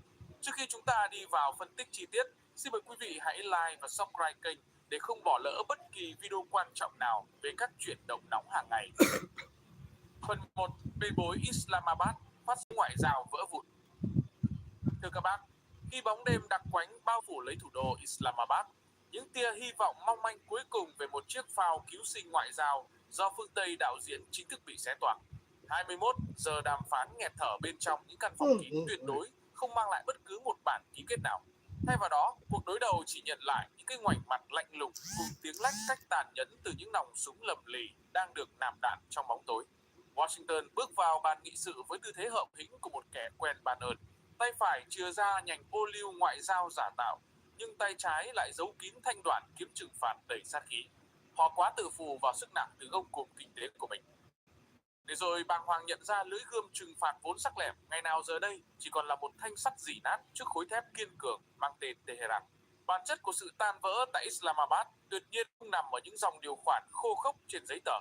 Nó xuất phát từ sự phá sản toàn diện của niềm tin chiến lược một tượng đài kiêu hãnh này đã mục nát từ bên trong. Tehran của thời điểm hiện tại đã hoàn toàn thoát khỏi cái bóng của một con tốt thí trên bàn cờ. Những bóng ma nhu nhược trong quá khứ bị quét sạch không dấu vết bởi ánh sáng chói lòa của các tổ hợp siêu tên lửa và một điểm tựa lưng vững chắc đến từ phương Bắc. Giây phút đại diện Nhà Trắng bước ra khỏi phòng họp với khuôn mặt xám xịt như tro tàn, cả thế giới đã bừng tỉnh để nhận ra một thực tại nghiệt ngã. Kỷ nguyên mà Washington có thể dùng một bàn tay vấy bẩn để che cả bầu trời Trung Đông đã chính thức khép lại vĩnh viễn. Đây không phải một cuộc rút lui chiến thuật đơn thuần, đây là sự tan rã của một học thuyết thống trị trước sức mạnh bất trị từ các trục liên kết mới. Chính trong khoảnh khắc bế tắc tột cùng ấy, khi những con diều hâu tại Lầu Năm Góc đang điên cuồng tìm kiếm một lý do để nhấn nút khai hỏa, một phát súng ngoại giao nghiệt ngã đã được bắn ra, xé toạc bầu không khí đặc quánh của sự thất bại. Tuyên bố vô hiệu hóa hoàn toàn các cam kết trong bản ghi nhớ tạm thời từ phía Iran, không khác gì một gáo nước lạnh tạt thẳng vào sự ngạo mạn của giới tinh hoa phương Tây. Washington bàng hoàng nhận ra bộ móng vuốt răn đe của mình đã hoàn toàn bất linh nghiệm. Lời cảnh báo đáp trả những bài học xương máu từ Tehran đã biến mọi nỗ lực thương lượng của Mỹ thành một màn kịch hài vô hại. Các chuyên gia địa chính trị đều hiểu rõ ràng, việc bản ghi nhớ bị xé bỏ ngay tại Islamabad chính là nhát dao đồ tể hạ gục uy nghiêm của siêu cường số 1. Washington đã mất đi khả năng kiểm soát ngòi nổ cuộc chiến. Những lời đe dọa trừng phạt vốn được coi là thanh thượng phương bảo kiếm của Nhà Trắng giờ đây trở thành những tiếng gầm vô hại của một con mãnh thú đã bị bẻ gãy nành vuốt. Mỹ không còn là kẻ ra điều kiện trên bàn đàm phán. Họ bị đẩy xuống vị thế của một kẻ cầu xin sự nương tay, bất lực nhìn dòng thác lịch sử cuộn chảy theo hướng hoàn toàn bất lợi cho mình. Sự sụp đổ tại Islamabad còn phơi bày tử huyệt chí mạng trong tư duy của các nhà chiến lược phương Tây. Họ quá tin vào sức mạnh đồng tiền và sự bao vây kinh tế mà quên mất rằng ý chí thép của một dân tộc khi bị dồn vào chân tường sẽ biến thành ngọn núi lửa phun trào. Tehran đã chấp nhận trả giá, chấp nhận bước vào một vòng xoáy sinh tử để đập tan vòng kim cô kiềm kẹp mà Mỹ đã siết chặt suốt nhiều thập kỷ. Khi đại diện Iran thẳng thừng tuyên bố hủy bỏ toàn bộ thỏa thuận, họ không chỉ đóng lại một cánh cửa thương lượng mà còn mở ra cánh cổng địa ngục đối với các lợi ích quân sự và kinh tế của Mỹ tại toàn bộ vùng vịnh. Phát súng ngoại giao bị vỡ vụn tại Islamabad đã kéo theo một cơn địa chấn dây chuyền làm chao đảo toàn bộ các đồng minh của Washington. Những tiếng thì thầm hoảng loạn bắt đầu lan ra ở khắp các thủ đô phương Tây. Người ta nhận ra rằng chiếc ô bảo hộ kiêu hãnh của Mỹ giờ đây đã xuất hiện những vết nứt hốt hoảng, không còn đủ sức che chắn trước cơn bão lửa đang ùn ùn kéo đến từ phương Đông. Sự bất lực của phái đoàn Mỹ tại bàn đàm phán chính là biên bản nhận tội cho một trật tự đơn cực đang bước vào giai đoạn thối rữa và phân hủy. Cú ngã đau đớn này đẩy Washington vào một thế cờ bế tắc, tiến không xong mà lùi cũng chẳng đành. Nếu tiếp tục xuống nước, chiếc vương miện siêu cường của Mỹ sẽ vỡ tan tành trước mắt toàn thể nhân loại. Nhưng nếu chọn giải pháp leo thang quân sự, họ sẽ tự tay kích hoạt ngòi súng nổ tung của một cỗ máy xay thịt khổng lồ tại sa mạc. Đời sức người, sức của và nền kinh tế Mỹ sẽ bị hút cạn đến giọt cuối cùng. Bàn tay ngoại giao đã gãy, lưỡi gươm răn đe bị mẻ. Washington đứng trần trụi giữa cơn rông tố địa chính trị, bất lực chứng kiến luật chơi tại Trung Đông từ nay chính thức đổi chủ. Nhìn lại toàn bộ tiến trình tam giác ấy, giới phân tích nhận ra Islamabad không chỉ là một hội nghị thất bại thông thường, mà chính là vệt đen lịch sử đánh dấu sự chấm hết của chiến lược áp đặt đơn phương. Sự hợm hĩnh của Washington khi bước vào phòng họp với chiếc túi rộng tuếch, không quyền năng thực chiến, chẳng có đòn bẩy uy hiếp, đã biến họ thành đề tài đàm tiếu trên bàn cờ ngoại giao toàn cầu. Họ đã lầm tưởng sự nhẫn nhịn của Tehran là biểu hiện của sự suy yếu, để rồi khi bức tường kiên nhẫn nát vụn, thứ vỡ ra lại chính là bộ mặt thật của một đế chế đang kiệt sức. Từng câu chữ trong tuyên bố đanh thép từ phía Iran sau khi cuộc họp khép lại như những gáo nước sôi dội thẳng vào tham vọng thống trị của Lầu Năm Góc. Sự tự tin của Tehran không đến từ những lời hứa hão huyền, mà được bảo chứng bởi những cỗ máy chiến tranh đang lầm lì trở lệnh. Trong khi phái đoàn Mỹ loay hoay tìm cách vá lại chiếc áo giáp uy tín đã rách nát, Tehran nhẹ nhàng lật ngửa quân bài, phơi bày toàn bộ sự hoảng loạn và lúng túng của đối thủ. Sự đối lập giữa dáng vẻ hốt hoảng của Washington và thái độ lạnh lùng, dứt khoát từ phía Iran chính là thước đo chân thực nhất cho sự hoán đổi vị thế quyền lực tại chảo lửa Trung Đông. Islamabad không chỉ là nơi chứng kiến một bản cam kết bị xé bỏ, nó đã trở thành nghĩa địa chôn cất những ảo tưởng cuối cùng về sự thống trị tuyệt đối của phương Tây. Khi bóng đoàn đàm phán lùi vào dĩ vãng, thứ duy nhất còn sót lại trên bàn cờ lúc này chính là tiếng gầm rú của động cơ tên lửa và sức nóng bỏng rát của một chiến trường chiến không còn đường lui. Mỹ đã thua ngay từ trước khi trận đánh bắt đầu, bởi họ bước vào bàn cờ bằng sự ngạo mạn của quá khứ, còn đối thủ của họ lại chào đón bằng nanh vuốt thực chiến của tương lai. Phần 2. Cuộc chiến 9 đêm, Mỹ trút mưa hỏa lực vào hạ tầng Iran. Thưa các bác, ngay khi chiếc phao cứu sinh ngoại giao tại Islamabad chìm nghỉm dưới đáy biển bế tắc, Lầu Năm Góc đã lập tức kích hoạt cỗ máy chiến tranh khổng lồ nhằm tìm kiếm một đòn gỡ gạc thể diện. Bầu trời đêm Trung Đông trải qua 9 đêm liên tiếp bị xé nát bởi mưa lửa đạn trút xuống từ bầy chim sắt chiến tranh của Bộ Tư lệnh Trung tâm Mỹ CENTCOM. Đây không còn là những đòn tập kích quân sự mang tính răn đe đơn thuần, mà đã biến thành một chiến dịch hủy diệt quy mô lớn, nhắm thẳng vào huyết mạch hạ tầng của quốc gia Hồi giáo. Những đợt oanh kích dồn dập kéo dài xuyên đêm, với mật độ dày đặc chưa từng có đã biến nhiều khu vực nội địa Iran thành chảo lửa ngút trời, nơi tiếng gầm rú của động cơ phản lực hòa lẫn vào tiếng nổ chát chúa từ những đầu đạn siêu tải. Mục tiêu của Mỹ cho cuộc viễn chinh dồn dập này được tính toán vô cùng tàn khốc, tìm cách chế áp mạng lưới nanh vuốt phòng không, vô hiệu hóa các trạm radar cảnh báo sớm, đánh vào hệ thống giao thông huyết mạch và phá hủy các trạm chỉ huy quân sự dọc bờ biển. Những cây cầu chiến lược, những chiếc xương sống kết nối giữa các vùng kinh tế trọng điểm của Tehran lần lượt bị nhắm tới dưới sức công phá của các dòng tên lửa hành trình. Lầu Năm Góc kỳ vọng rằng việc gián đoạn sợi dây thần kinh giao thông và vô hiệu hóa lớp giáp bảo vệ mặt đất sẽ buộc chính quyền Tehran phải hoảng loạn, quỳ gối xin ngừng bắn trong thế bị cùng kém. Tuy nhiên, đỉnh điểm của sự tàn khốc và nguy hiểm trong chiến dịch không kích 9 đêm này chính là việc dòng hỏa lực điên cuồng đã chạm tới ranh giới đỏ tối thượng. Các nguồn tin truyền thông xác nhận nhiều mảnh vỡ tên lửa và đòn đánh trực diện đã rơi vào khu vực nhà máy điện hạt nhân Dakhovin, trái tim năng lượng đang trong quá trình xây dựng của Iran. Đòn đánh này không khác gì nhát dao đồ tể đâm thẳng vào tự quyền an ninh, đẩy toàn bộ khu vực tiến đến bên bờ vực thẳm của một thảm họa phóng xạ không thể cứu vãn. Việc Mỹ chấp nhận mạo hiểm tấn công vào các mục tiêu nhạy cảm hạt nhân đã phơi bày thái độ hoảng loạn tột cùng của giới tinh hoa quân sự Washington khi các kịch bản tác chiến thông thường không đạt được hiệu quả như kỳ vọng. Thế nhưng thực tế chiến trường đã giáng xuống một cú tát trời đánh vào toàn hệ thống những bộ óc chiến lược tại Lầu Năm Góc. Dù đã trút xuống hàng ngàn tấn thuốc nổ, biến hàng loạt công trình thành đống tro tàn đổ nát, Mỹ vẫn không thể đè bẹp được khối thép kiên cường mang tên Tehran. Trái ngược với dự đoán về một sự sụp đổ dây chuyền, bộ máy chiến tranh của Iran vẫn lầm lì vận hành trong lòng đất. Hàng loạt căn cứ tên lửa ngầm, những pháo đài bất tử được đào sâu hàng trăm mét dưới lòng núi đá, hoàn toàn miễn nhiễm trước cơn mưa hỏa lực của phương Tây. Sự lì lợm và sức chịu đựng phi thường của đối thủ đã biến chiến dịch hủy diệt của Mỹ thành một bài toán tiêu hao đắt đỏ và vô cùng bế tắc. Chiến thuật giải thảm hỏa lực của Mỹ nhanh chóng bộc lộ tự huyền tốn kém khi mỗi quả tên lửa thông minh có giá hàng triệu đô la lại chỉ đổi lấy việc phá hủy những mục tiêu hạ tầng đã được Iran sơ tán từ trước. Washington đang phải đối mặt với cơn ác mộng ngân sách khi kho đạn dược chiến lược bị bào mòn với tốc độ phi mã sau từng đêm giao tranh. Những đợt xuất kích liên tục của các phi đội tiêm kích đắt đỏ không những không thể dập tắt được ngọn lửa kháng cự, mà còn khiến chiếc áo giáp uy tín của quân đội Mỹ bị sờn rách nghiêm trọng trước sự chứng kiến của toàn thế giới. Hơn thế nữa, trận mưa bão lửa trong 9 đêm qua đã vô tình thổi bùng ngọn núi lửa cuồng phong trong lòng xã hội Iran. Thay vì chia rẽ hay hoảng loạn, những vết thương trên cơ thể hạ tầng quốc gia lại trở thành dính chiến lược gắn kết toàn bộ các lực lượng chính trị và người dân Iran thành một khối ý chí sắt đá. Mọi ảo tưởng của Mỹ về một cuộc bạo loạn nội bộ hay sự sụp đổ từ bên trong đã vỡ tan thành nhiều mảnh vụn giữa khói bão lửa chiến trường. Tehran không những không lùi bước mà còn chuẩn bị sẵn sàng cho những đòn đáp trả tàn khốc hơn, biến chiến trường thành một chiếc bẫy sa lầy nuốt chửng mọi tham vọng của phương Tây. Nhìn lại chiến dịch 9 đêm không kích, giới phân tích địa chính trị đều nhận thấy sự bối rối tột cùng trong tư duy tác chiến của Nhà Trắng. Họ tung ra mạng lưới hỏa lực tối tần nhất, huy động những dòng vũ khí hủy diệt đắt đỏ nhất, nhưng kết quả thu về chỉ là một bức tranh tiêu hao xám xịt. Càng trút nhiều bom đạn, Mỹ càng tự tố cáo sự bất lực của mình trong việc tìm kiếm một chiến thắng quân sự dứt điểm. Lưới gươm công nghệ của Lầu Năm Góc đã bị cùn đi trước bức tường kiên cố của chiến thuật tác chiến phân tán và khả năng chịu đựng ngạt thở từ phía đối phương. Trận mưa hỏa lực vào hạ tầng Iran trong 9 đêm qua rốt cuộc không thể mang lại cho Washington một vị thế chiếu trên, mà ngược lại, nó đã biến siêu cường số 1 thành một kẻ đánh bạc liều lĩnh đang cố gỡ gạc trên một ván bài đã cầm chắc phần thất bại.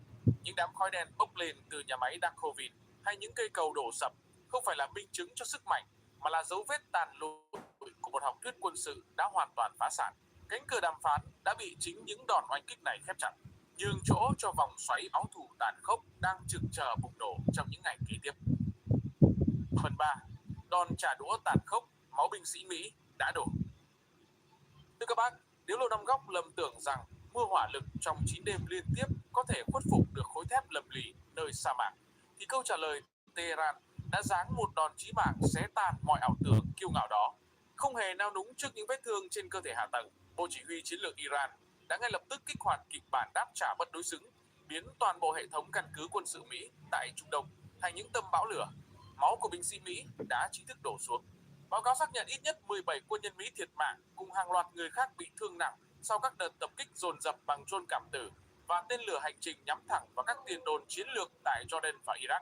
Mầm sống binh sĩ Mỹ bị gặt hái ngay trên mảnh đất giữ tại Jordan chính là mối đe dọa kinh hoàng giáng thẳng vào tòa nhà Lầu Năm Góc, căn cứ quân sự nơi từng được quảng bá là pháo đài bất khả xâm phạm với những lớp giáp phòng thủ Patriot và IS đắt đỏ, nay bị đâm thủng dễ dàng bởi bầy mũi sắt cảm tử giá rẻ nhưng mang theo sức công phá tàn khốc.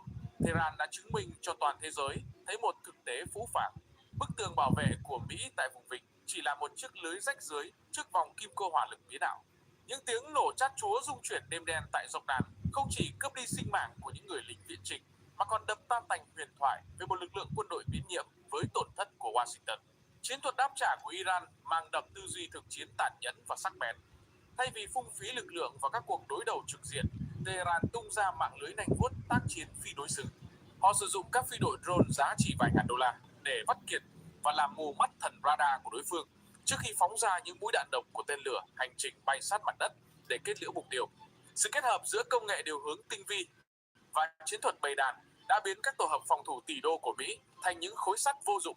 Lầu Năm Góc bàng hoàng nhận ra họ đang rơi vào một trận đồ bát quái tiêu hao, nơi mỗi đòn đánh trả của đối thủ đều trúng vào tử huyệt chiến lược mà không có cách nào đánh chặn triệt để. Sự hy sinh của 17 binh sĩ Mỹ đã tạo ra một cơn địa chấn chính trị dữ dội ngay tại chính trường Washington. Làn sóng hoảng loạn và giận dữ lan rộng từ đồi Capitol cho đến từng góc phố. Giới lập pháp Mỹ bàng hoàng trước thực tế rằng ngọn lửa chiến tranh mà họ châm ngòi tại không còn là một cuộc dạo chơi công nghệ trên màn hình vi tính, mà đang đòi hỏi cái giá phải trả bằng xương máu đồng bào. Sự hoài nghi bùng lên mạnh mẽ.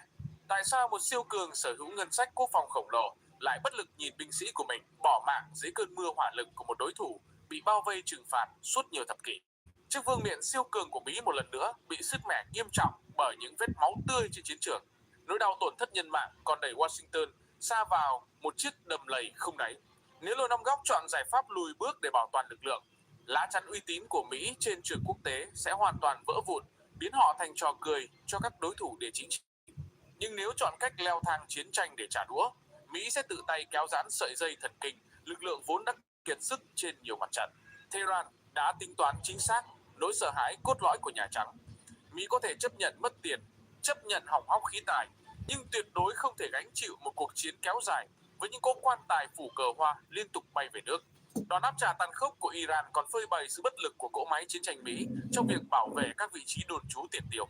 Các căn cứ tại Iraq và Jordan, những mũi dao găm được Washington cắm sâu vào trái tim Trung Đông, nay lại biến thành chiếc bẫy chết chóc giam cầm chính lực lượng quân đội Mỹ. Binh sĩ Mỹ phải sống trong tình trạng phập phồng lo sợ, không biết khi nào mũi tên độc tiếp theo từ bầu trời sẽ trút xuống đầu mình.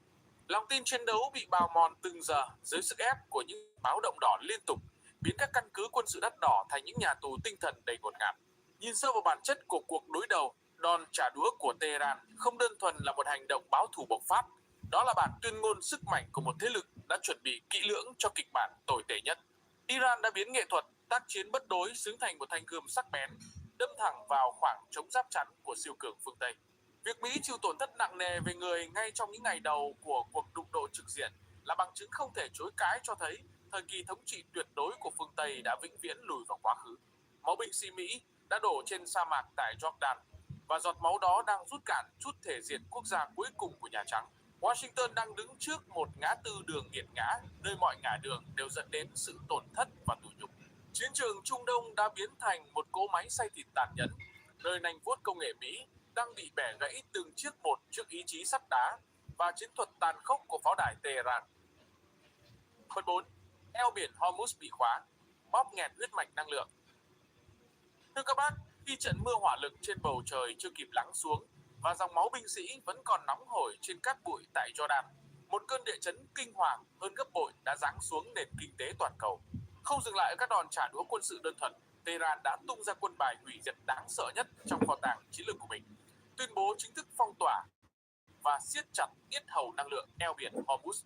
Giải lý hẹp bối cảnh chiến lược này, nơi trung chuyển tới 1/5 lượng dầu thô của toàn bộ hành tinh đã lập tức biến thành một vùng biển chết, một nghĩa địa nổi sẵn sàng nuốt chửng bất kỳ con tàu thương mại nào dám thách thức vòng kim cô hỏa lực do lực lượng vệ binh cách mạng Hồi giáo Iran IRGC giăng sẵn. Đòn bóp nghẹt này được triển khai với một sự tàn nhẫn và chính xác đến rợn người. Tehran không cần phải dàn hàng ngang những cỗ chiến hạm cồng kềnh để chặn đứng luồng hàng hải. Họ chỉ cần kích hoạt mạng lưới nanh vuốt gồm hàng ngàn quả thủy lôi ngầm, sát thủ không người lái trên không và các tổ hợp tên lửa diệt hạm siêu thanh giấu kín trong những hang đá dọc bờ biển Vịnh Ba Tư.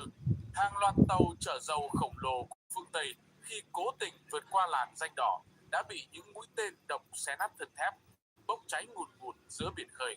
Bức tranh hải hành ở Hormuz từng tấp nập sầm uất ngày nào nay bị thay thế bởi những cột khói đen đặc quánh cao hàng trăm mét, báo hiệu sự sụp đổ của một trật tự an ninh hàng hải do Mỹ bảo trợ suốt nửa thế kỷ qua. Đòn phản công chiến lược này của Iran đã lập tức đánh trúng vào tử huyệt chí mạng của cỗ máy kinh tế phương Tây.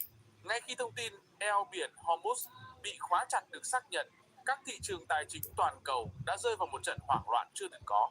Giá dầu thô thế giới vọt lên những con số phi mã, đập tan mọi nỗ lực kiềm chế lạm phát của Nhà Trắng, đẩy nền kinh tế toàn cầu tiến sát đến vực thẳm sụp đổ. Mạch máu năng lượng bị cắt đứt đồng nghĩa với việc các nhà máy tại châu Âu và Mỹ đối mặt với nguy cơ chết đứng, những chuyến tàu hàng bị đình trệ và cơn bão giá cả quét qua từng căn bếp của người dân phương Tây. Washington bàng hoàng nhận ra rằng Tehran không chỉ nắm giữ khả năng bắn phá các căn cứ quân sự, mà họ đang thực sự cầm trong tay chiếc van sinh tử điều tiết hơi thở của cả thế giới. Trong thời bí cùng đường, để cứu vãn lấy thể diện siêu cường và bảo vệ tính mạng của nền kinh tế, Mỹ đã phải đưa ra một nước đi đáp trả đầy tuyệt vọng, thiết lập lệnh phong tỏa hải quân đối với toàn bộ các cảng biển của Iran. L5 góc huy động những hàng không mẫu hạm tỷ đô cùng vô số tàu chiến hộ vệ nhằm tạo ra một bức tường thép trên biển, hy vọng sẽ bóp nghẹt nguồn thu từ xuất khẩu dầu mỏ của Tehran để trả đũa. Thế nhưng đòn gậy ông đập lưng ông này của Washington lại vô tình đẩy chảo lửa vùng vịnh và một vòng xoáy tự sát tàn khốc hơn. Việc Mỹ trả đũa bằng lệnh phong tỏa hải quân không những không làm Iran nào đúng, mà còn biến toàn bộ tuyến đường hàng hải chiến lược này thành một ngăn kéo thuốc nổ bị kích hoạt hoàn toàn. Thực tế, phũ phàng đã cho thấy sự bất lực tột cùng của hải quân Mỹ. Những siêu hạm đội đắt đỏ vốn được coi là tượng đài sức mạnh của Washington, giờ đây lại trở thành những mục tiêu nổi cồng kềnh và cực kỳ dễ tổn thương. Trước mạng lưới tác chiến bất đối xứng của Iran, Mỹ không thể bảo đảm an toàn cho các tàu vận tải thương mại, cũng chẳng thể ép buộc các công ty bảo hiểm hàng hải quốc tế tiếp tục cấp phép cho tàu bè qua lại. Việc Mỹ buộc phải khuyến cáo và điều hướng các tàu thương mại quay đầu chính là biên bản thừa nhận thất bại đắng chát. Chiếc ô bảo trợ hàng hải của siêu cường số 1 đã chính thức bị đập tan thành muôn vàn mảnh vụn. Hành động khóa chặt eo biển Hormuz của Tehran còn là một nhát dao phẫu thuật tách rời niềm tin của các quốc gia tiêu thụ năng lượng đối với vai trò cảnh sát toàn cầu của Mỹ. Toàn bộ các đồng minh của Washington từ Âu sang Á đều bàng hoàng nhận ra rằng Mỹ đã hoàn toàn bất lực trong việc giữ sạch huyết mạch giao thương thế giới. Một khi nhát dao phong tỏa đâm sâu vào yết hầu, mọi lời hứa hẹn an ninh hay những bản tuyên bố hùng hồn từ Nhà Trắng chỉ còn là những âm thanh rỗng tuếch bay đi trong bão gió sa mạc. Sự sụp đổ của tuyến đường năng lượng này chính là dấu chấm hết cho khả năng áp đặt trật tự đơn cực của Washington trên các vùng biển quốc tế. Chiến trường hải cung vùng vịnh giờ đây không còn là nơi dành cho sự kiêu ngạo của những con đại bàng phương Tây. Tehran đã chứng minh một chân lý tàn khốc. Họ sẵn sàng hy sinh, sẵn sàng biến vùng biển nhà thành chảo lửa thiêu rụi tất cả để đập tan gông cùng bao vây. Mỗi con tàu bốc cháy ngoài khơi, mỗi thùng dầu bị nghẽn lại trong lòng đất đều là những đòn roi đáp trả tàn nhẫn vào sự ngạo mạn của Lầu Năm Góc. Washington đã gieo gió bằng đòn không kích 9 đêm, và giờ đây họ đang phải gặt bão bằng một cơn khủng hoảng năng lượng sinh tử, nơi lưỡi gươm phong tỏa của đối thủ đang cứa sâu vào từng thớ thịt của đế chế. Eo biển Hormuz đã bị khóa, và chiếc chìa khóa để mở lại cánh cổng sinh mệnh đó tuyệt nhiên không còn nằm trong tay Tổng thống Mỹ. Washington đang bị giam cầm trong chính chiếc lồng sắt địa chính trị mà họ tự giăng ra. Khi dòng chảy dầu mỏ ngưng trệ, thứ đang chảy ra trên sóng nước Vịnh Ba Tư không chỉ là dầu thô, mà chính là những giọt máu thể diện cuối cùng của một siêu cường đang bất lực nhìn vị thế độc tôn của mình bị chôn vùi dưới đáy biển đen. Phần 5. Chảo lửa lan rộng. Các quốc gia vùng vịnh gánh hậu quả. Thưa các bác, khi hết hầu năng lượng, eo biển Hormuz bị siết chặt bởi vòng kim cô hỏa lực, ngọn lửa chiến tranh không còn bị khoanh vùng trong không gian hẹp giữa hai bờ Vịnh Ba Tư. Tehran đã hiện thực hóa lời đe dọa tàn khốc của mình, mở rộng giải tập kích sang toàn bộ hệ thống căn cứ đồn trú và huyết mạch hạ tầng của Mỹ nằm trên lãnh thổ các quốc gia vùng vịnh. Các nước láng giềng, những thực thể bấy lâu nay tự phù núp dưới chiếc ô bảo trợ của Washington, nay bàng hoàng nhận ra mình đã biến thành những tấm bia đỡ đạn bất đắc dĩ. Cơn cuồng phong hỏa lực từ Tehran trút xuống như vũ bão, biến toàn bộ khu vực thành một chảo lửa ngút trời, nơi sự bình yên giả tạo bị thiêu rụi thành tro bụi chỉ trong chớp mắt. Trận tập kích bằng drone cảm tử và tên lửa hành trình của Iran đã liên tục dội xuống các hạ tầng chiến lược tại Jordan, Kuwait và Bahrain. Đây chính là đòn trừng phạt dây chuyền nhằm đập tan mạng lưới hậu cần mà Mỹ đang bám víu để duy trì cỗ máy chiến tranh.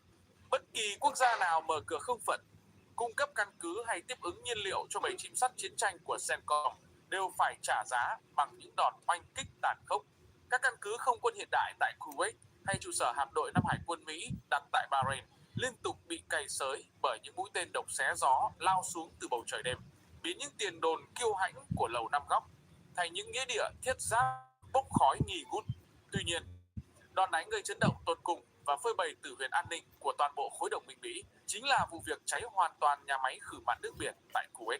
Trong môi trường sa mạc khắc nghiệt, nước ngọt chính là dòng máu sinh mệnh duy nhất nuôi sống hàng triệu con người. Khi đòn tập kích bằng drone của Iran khiến trái tim lọc nước của Kuwait bùng cháy như một ngọn đuốc khổng lồ, cả khu vực vùng vịnh đã rơi vào trạng thái hoảng loạn tột độ. Đây không đơn thuần là một tổn thất quân sự, mà là bản án sinh tồn giáng thẳng vào tử huyệt của các chính quyền thân phương Tây. Tehran đã gửi đi một thông điệp đanh thép: một khi ngọn lửa chiến tranh đã bùng phát, không có bất kỳ lá chắn bảo vệ nào có thể giữ cho các đô thị trù phú của vùng vịnh được an toàn. Sự lan rộng của chảo lửa chiến tranh đã đẩy chính quyền các quốc gia vùng vịnh vào một cơn ác mộng địa chính trị. Họ bàng hoàng nhận ra bản hợp đồng an ninh đã ký kết với Washington chỉ là một tờ giấy lộn không có giá trị. Dù đã đổ ra hàng trăm tỷ đô la để thu gom những kho vũ khí tối tận nhất từ Mỹ, các nước này vẫn hoàn toàn bơ nhìn mạng lưới hạ tầng của mình bị tàn phá. Các tổ hợp Patriot hay THAAD do Mỹ lắp đặt tại Kuwait hay Bahrain đã bị quá tải và bất lực trước chiến thuật bầy đàn biến ảo của Iran. Chiếc ô an ninh từng được quảng cáo là vững như bàn thạch, giờ đây nát bươm như một tấm lưới rách, không thể che chở cho đồng minh trước cơn mưa hỏa lực của đối phương. Từ cấp này phơi bày một thực tế phũ phàng: Mỹ hoàn toàn không đủ nguồn lực và khả năng để bảo vệ toàn diện cho các đồng minh. Lầu Năm Góc đang phải ưu tiên từng quả tên lửa đánh chặn để tự vệ cho các hạm đội và binh sĩ của chính mình, mặc kệ các hạ tầng dân sinh của nước bản địa bị thiêu rụi. Sự bỏ con giữa chợ này của Washington đã tạo ra một vết nứt hốt hoảng sâu sắc trong lòng liên minh. Giới tinh hoa tại các quốc gia vùng vịnh bắt đầu nhìn nhau với ánh mắt hoài nghi, nhận ra rằng họ chỉ là những quân cờ dễ thế mạng trong ván cờ sinh tử của siêu cường Mỹ. Chiến thuật mở rộng chiến trường của Tehran đã tạo ra một thế cờ hiểm hóc bóp nghẹt mọi tính toán của Washington. Bằng cách tấn công vào hạ tầng các nước láng giềng, Iran buộc Mỹ phải phân tán lực lượng hỏa lực đã kiệt quệ để gánh vác trách nhiệm phòng thủ cho các đồng minh. Mỗi đợt tập kích nhắm vào Kuwait hay Jordan không chỉ bào mòn kho đạn dược chiến lược của Lầu Năm Góc, mà còn gia tăng áp lực nội bộ lên chính quyền các nước này, buộc họ phải xem xét lại việc cho phép Mỹ sử dụng lãnh thổ để tấn công Iran. Sợi dây liên kết giữa Washington và các quốc gia vùng vịnh đang bị cứa đứt từng thớ thịt dưới sức ép của cơn mưa bão lửa. Trận cuồng phong hỏa lực quét qua vùng vịnh còn kích hoạt một làn sóng tháo chạy của các dòng vốn đầu tư quốc tế. Những thành phố từng được mệnh danh là thiên đường tài chính và du lịch, nay chìm trong bóng tối của lệnh giới nghiêm và tiếng còi báo động không kích dồn dập. Việc các hạ tầng điện, nước và cảng biển bị hư hại nghiêm trọng đã đẩy nền kinh tế của các quốc gia đồng minh Mỹ vào trạng thái ngưng trệ hoàn toàn. Giới tài phiệt vùng vịnh bàng hoàng nhận ra rằng việc liên minh với Washington không những không mang lại sự an toàn mà chính là tấm vé thông hành dẫn thẳng đến thảm họa diệt vong. Nỗ lực điều động thêm lực lượng cứu viện của Lầu Năm Góc chỉ càng làm trầm trọng thêm cuộc khủng hoảng hậu cần. Việc duy trì tuyến cung ứng vũ khí và vật tư y tế xuyên qua một vùng không phận ngập tràn sát thủ không người lái đã trở thành một bài toán bất khả thi đối với quân đội Mỹ. Những lời hứa hẹn về việc tái thiết hạ tầng và tăng cường hệ thống phòng thủ từ Nhà Trắng nhận lại những cái lắc đầu cay đắng từ các nhà lãnh đạo vùng vịnh. Họ hiểu rằng khi siêu cường đứng đầu còn đang trao đảo tự vệ, những lời cam kết đó chỉ là những liều thuốc trấn an dành cho kẻ đang hấp hối. Nhìn lại bức tranh toàn cảnh tại chảo lửa vùng vịnh, người ta thấy một sự sụp đổ dây chuyền của mô hình an ninh đơn cực. Những đô thị sa mạc sang trọng, những cảng biển sầm uất từng là biểu tượng của sự thịnh vượng do Mỹ bảo trợ, nay đang phải sống trong bóng đen kinh hoàng của chiến tranh tiêu hao. Việc nhà máy khử mặn nước biển bốc cháy hay các căn cứ Mỹ bị bắn phá dồn dập chính là những cột mốc tủi nhục, ghi dấu sự bất lực toàn diện của Lầu Năm Góc trong việc duy trì trật tự do chính mình dựng lên. Chảo lửa Trung Đông đã lan rộng đến mức không thể kiểm soát, và các quốc gia vùng vịnh đang phải trả một cái giá quá đắt cho sự tin tưởng mù quáng và lá chắn uy tín của Mỹ. Washington không còn là người hùng đi ban phát an ninh, mà đã biến thành kẻ mang tai họa đến cho các đồng minh của mình. Khi trận mưa hỏa lực tiếp tục trút xuống từ bầu trời, thứ bị thiêu rụi trên sa mạc không chỉ là những công trình hạ tầng đắt đỏ, mà chính là những tàn dư cuối cùng của niềm tin vào sức mạnh bảo hộ của đế chế phương Tây. Phần 6. Mật ước Nga, Iran, bức tường thép tước đoạt lợi thế của Mỹ. Thưa các bác, khi Lầu Năm Góc loay hoay trong trận đồ bát quái tiêu hao và gánh chịu tổn thất nặng nề từ các đòn trả đũa, câu hỏi nhức nhối nhất đặt ra cho giới tinh quân sự phương Tây là tại sao một Iran bị bao vây trừng phạt suốt nhiều thập kỷ lại sở hữu khả năng tác chiến biến ảo, đập tan mạng lưới nanh vuốt hiện đại của siêu cường số 1? Câu trả lời không còn nằm trong phạm vi lãnh thổ Tehran mà ẩn giấu đằng sau tấm màn nhung địa chính trị tại Điện Kremlin. Một trục liên kết thép đã lặng lẽ hình thành từ trước, vận hành dựa trên một mật ước chiến lược không phô trương nhưng mang sức mạnh hủy diệt đối với mọi học thuyết quân sự của phương Tây, biến lá chắn phòng thủ của Iran thành một pháo đài bất khả xâm phạm. Bản mật ước này tuyệt nhiên không phải là những văn bản thương mại mua bán vũ khí thông thường, nó là một sự cộng sinh chiến lược tầm cao, nơi Moscow trao cho Tehran chiếc chìa khóa vạn năng để vô hiệu hóa toàn thế công nghệ của Washington. Cái mà Điện Kremlin chuyển giao cho Iran chính là mắt thần, dòng dữ liệu vệ tinh quân sự thời gian thực cùng thuật toán định vị tinh vi nhất. Nhờ vào dòng chảy thông tin liên tục từ mạng lưới vệ tinh phương Bắc, mọi biến động của các hạm đội tàu sân bay Mỹ, mọi tọa độ cất cánh của bầy chim sắt chiến tranh CENTCOM hay từng vị trí đồn trú tiền tiêu tại vùng vịnh đều hiện lên rõ mồn một trên màn hình chỉ huy của IRGC. Tấm giáp tàng hình kiêu hãnh của không quân Mỹ hoàn toàn bị bóc tước, biến những khí tài tỷ đô thành những mục tiêu di động bị theo dõi sát sao từng giây. Không dừng lại ở đó, bức tường thép này còn được gia cố bằng những hệ thống tác chiến điện tử Krasuka 4 và các tổ hợp phòng không S-400 hiện đại do các chuyên gia Nga phối hợp vận hành và tối ưu hóa. Trên bầu trời Iran, một dải sóng mù cản phá đã được dựng lên, làm tê liệt các tín hiệu điều hướng GPS, vô hiệu hóa các dòng drone trinh sát đắt đỏ và biến những quả tên lửa thông minh của Mỹ thành những kẻ mù lòa lao vô hướng xuống lòng đất. Lầu Năm Góc bàng hoàng nhận ra rằng đằng sau khối thiết giáp lập lì của Tehran là cả một bộ não chiến lược siêu việt, sẵn sàng bẻ gãy mọi mũi đòn tấn công phủ đầu của phương Tây trước khi chúng kịp chạm tới mục tiêu. Sự hiện diện của mật ước Nga, Iran còn tạo ra một vành đai bảo vệ đa tầng, tước đoạt hoàn toàn khả năng tung đòn quyết định của Lầu Năm Góc. Washington hiểu rằng mỗi đợt oanh kích nhắm vào các cơ sở quân sự trọng yếu của Iran giờ đây không chỉ vấp phải sức kháng cự kiên cường của quân đội bản địa, mà còn đối mặt với nguy cơ va chạm trực tiếp với lực lượng cố vấn và hạ tầng công nghệ của Nga. Đây chính là chiếc lồng sắt pháp lý và quân sự tàn khốc mà Moscow giăng ra, trói chặt tay chân của những con diều hâu tại Lầu Năm Góc, buộc siêu cường Mỹ phải thi đấu trên một mặt phẳng tác chiến hoàn toàn do đối thủ thiết lập quy tắc. Nước cờ kết hợp này còn nhắm thẳng vào tử huyệt kinh tế của phương Tây khi Nga và Iran cùng nhau siết chặt động kìm tại cửa ngõ năng lượng thế giới. Trong khi Tehran đảm nhận vai trò lực lượng thực chiến khóa chặt eo biển Hormuz bằng vòng kim cô hỏa lực, thì Moscow đóng vai trò lá chắn ngoại giao và hậu phương cung ứng tài nguyên vững chắc. Sự phối hợp ăn ý giữa bộ óc chiến lược phương Bắc và ý chí chiến đấu phương Đông đã đập tan mọi nỗ lực chia rẽ hay gây áp lực từ phía tình báo Mỹ. Mọi lệnh trừng phạt kinh tế từ Washington giờ đây chỉ như những hạt bụi vô hại thổi qua bức tường liên minh thép đã được tôi luyện trong lửa đạn. Trục liên kết Nga, Iran đã biến cuộc chiến đơn phương của Mỹ thành một vũng lầy tiêu hao không hồi kết.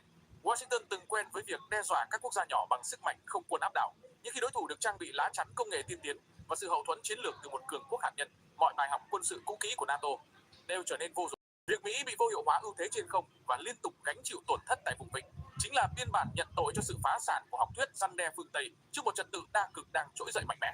Nhìn lại sự vận hành của bản mật ước này, giới quan sát địa chính trị nhận thấy sự dịch chuyển sâu sắc của dòng thác quyền lực toàn cầu. Moscow không cần phải trực tiếp kéo quân tham chiến, Họ chỉ cần biến Iran thành một con đê chắn sóng kiên cố, hút cạn sinh lực và nguồn lực quân sự của Mỹ tại chảo lửa Trung Đông. Sự hoảng loạn của Lầu Năm Góc và sự kiệt quệ của các kho đạn dược Mỹ chính là minh chứng hùng hồn nhất cho chiến thắng thầm lặng nhưng tuyệt đối của bộ óc chiến lược Điện Kremlin. Mật ước Nga, Iran không chỉ bảo vệ Tehran thoát khỏi cơn mưa hỏa lực của phương Tây, mà nó đã chính thức đóng đinh chiếc vương miện siêu cường của Mỹ vào cỗ quan tài lịch sử.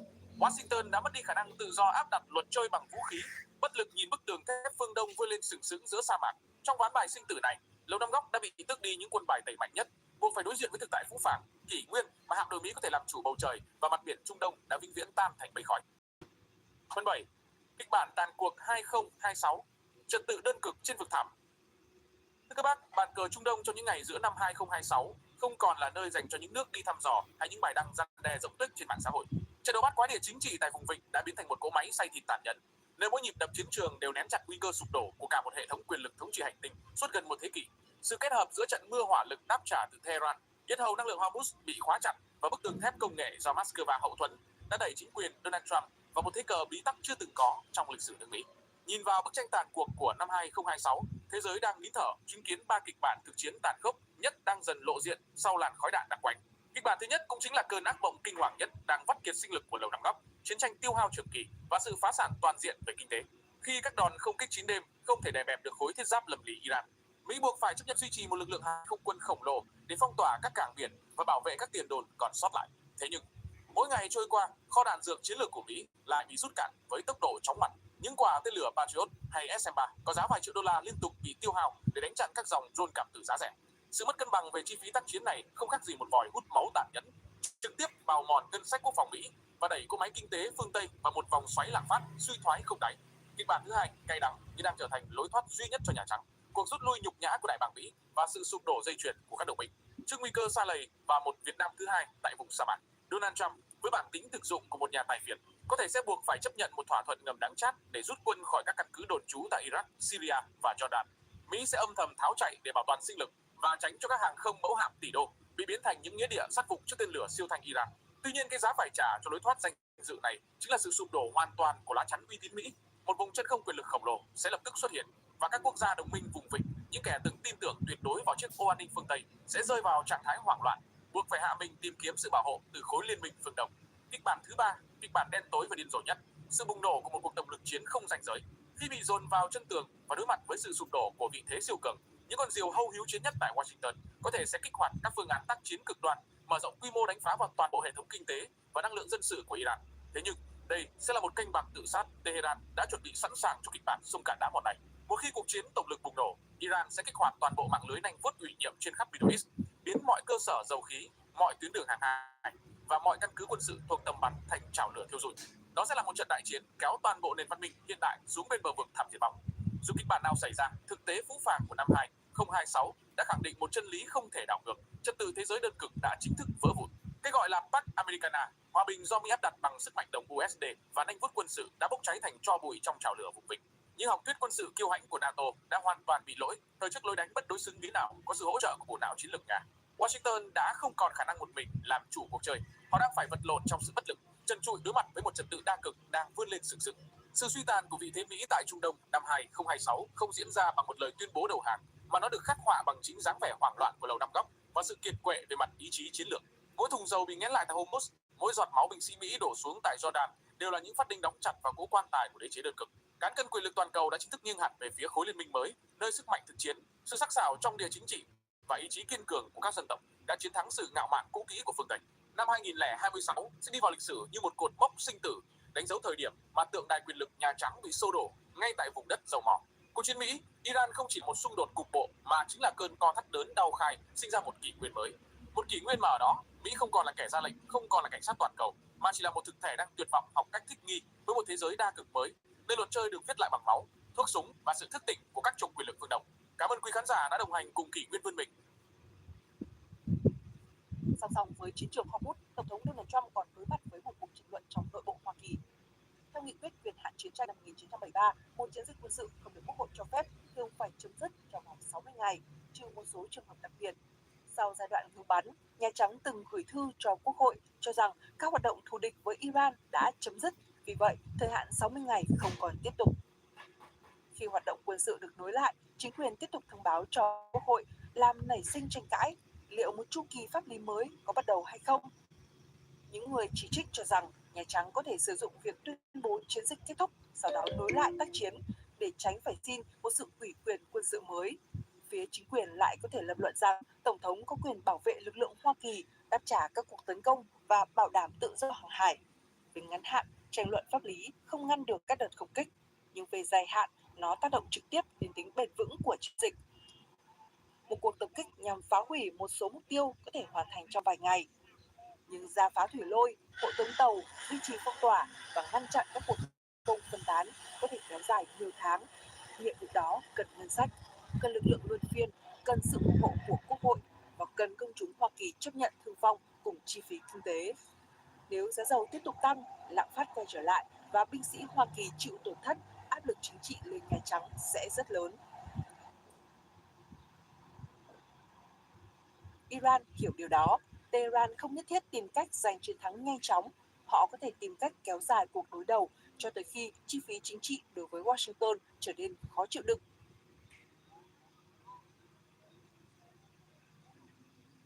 Một chi tiết khác đang được chú ý.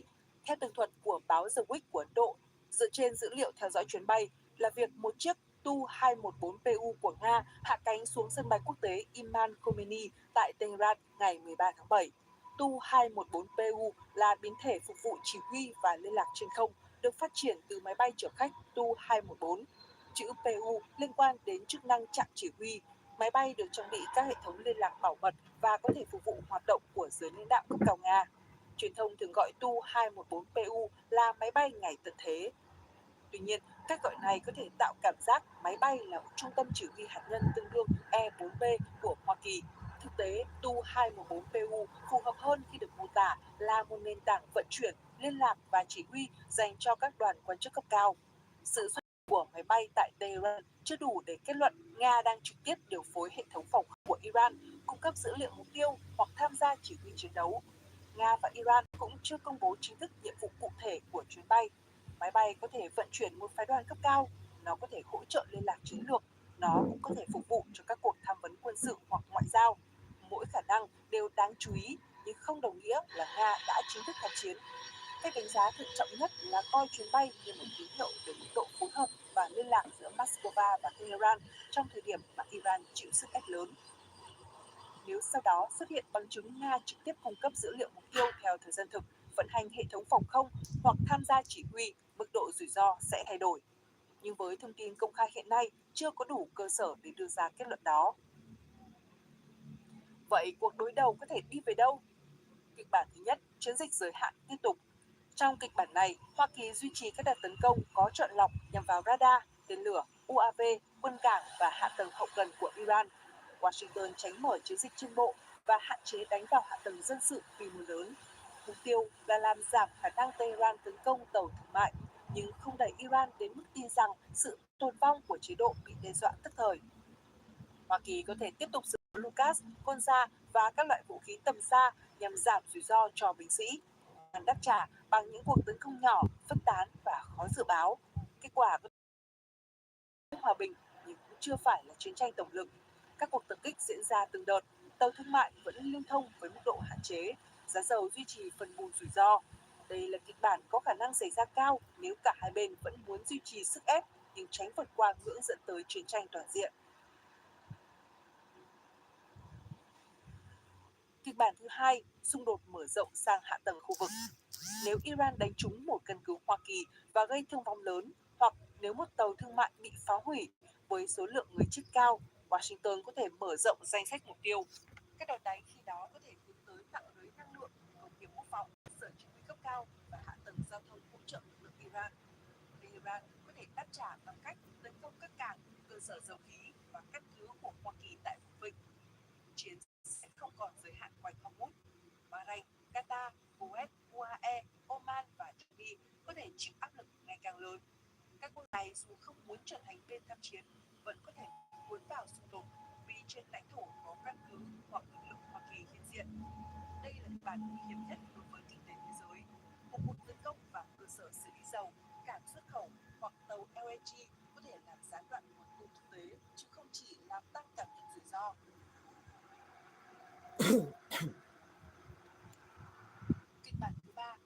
chế hàng hải quốc tế được thiết lập.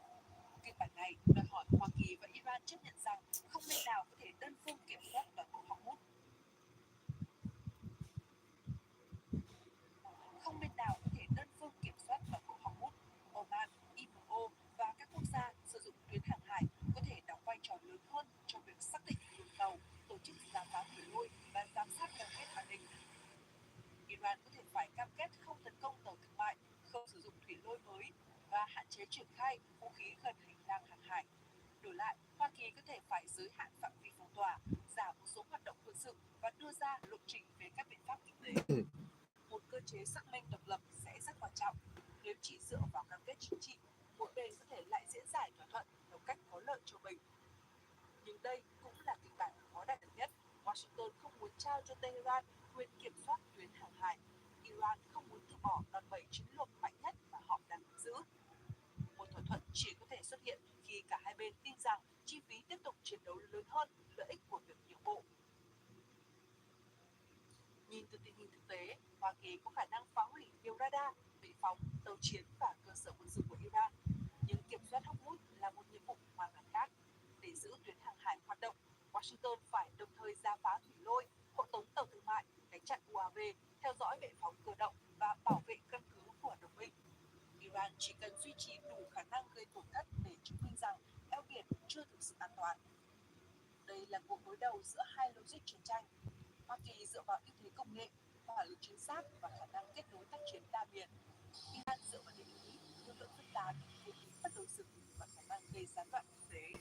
Washington đang tìm cách tước bỏ đòn bẩy Hormuz của Tehran. Iran thì đang tìm cách chứng minh rằng không một cường quốc nào có thể bảo đảm lưu thông qua eo biển nếu bỏ qua lợi ích của họ.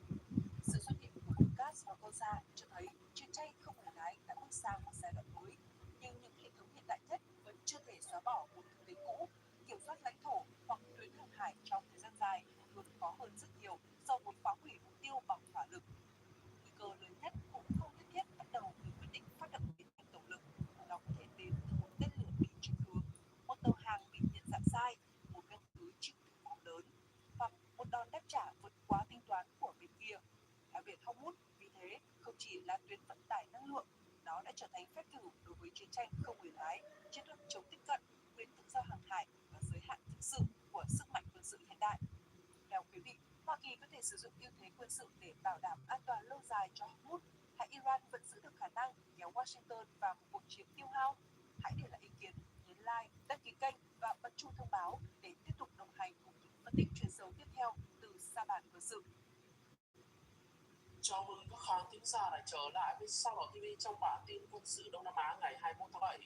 Thưa các bạn, trong vòng 24 giờ qua, tính đến ngày 21 tháng 7 năm 2026, truyền thông quốc tế và các cơ quan an ninh hàng hải toàn cầu đã đồng loạt xác nhận một vụ đụng độ nghiêm trọng trên Biển Đông giữa lực lượng hải quân Philippines và hải cảnh Trung Quốc.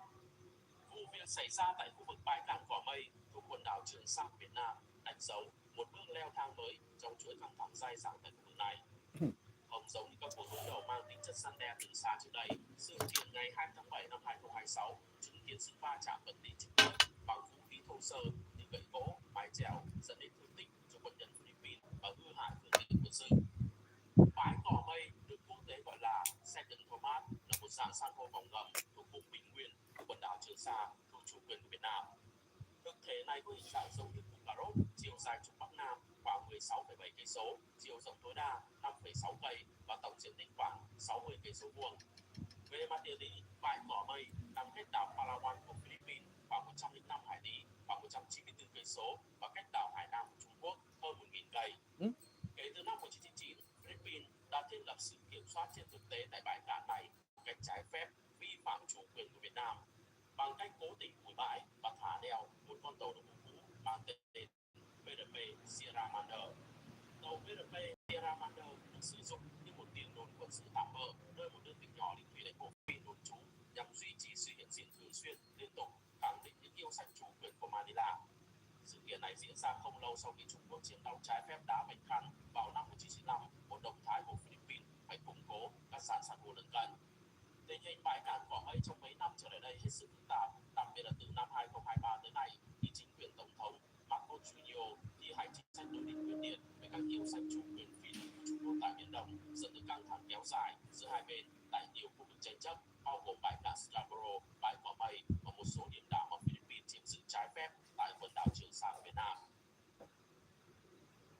việc ngày 20 tháng 7 năm 2026 không phải là một nhiệm vụ tiếp tế luân phiên thông thường, mà là một cuộc chạm trán trong quá trình tuần tra và giám sát, đánh dấu sự phá vỡ nghiêm trọng đối với thỏa thuận tạm thời vừa được Manila và Bắc Kinh nhất trí vào đầu tháng 7 năm 2024. Theo các báo cáo từ lực lượng vũ trang Philippines AFP và nhóm đặc nhiệm USA về biển Tây Philippines, sự việc bắt đầu vào khoảng 9 giờ 15 phút sáng theo giờ địa phương ngày 20 tháng 7. Xin chào tất cả quý vị và các bạn thân. Ngày 20 tháng 7, tàu hải cảnh Trung Quốc mang số hiệu 21560 đã hạ thủy một xuồng tàu hơi thật cứng chở theo 8 nhân viên.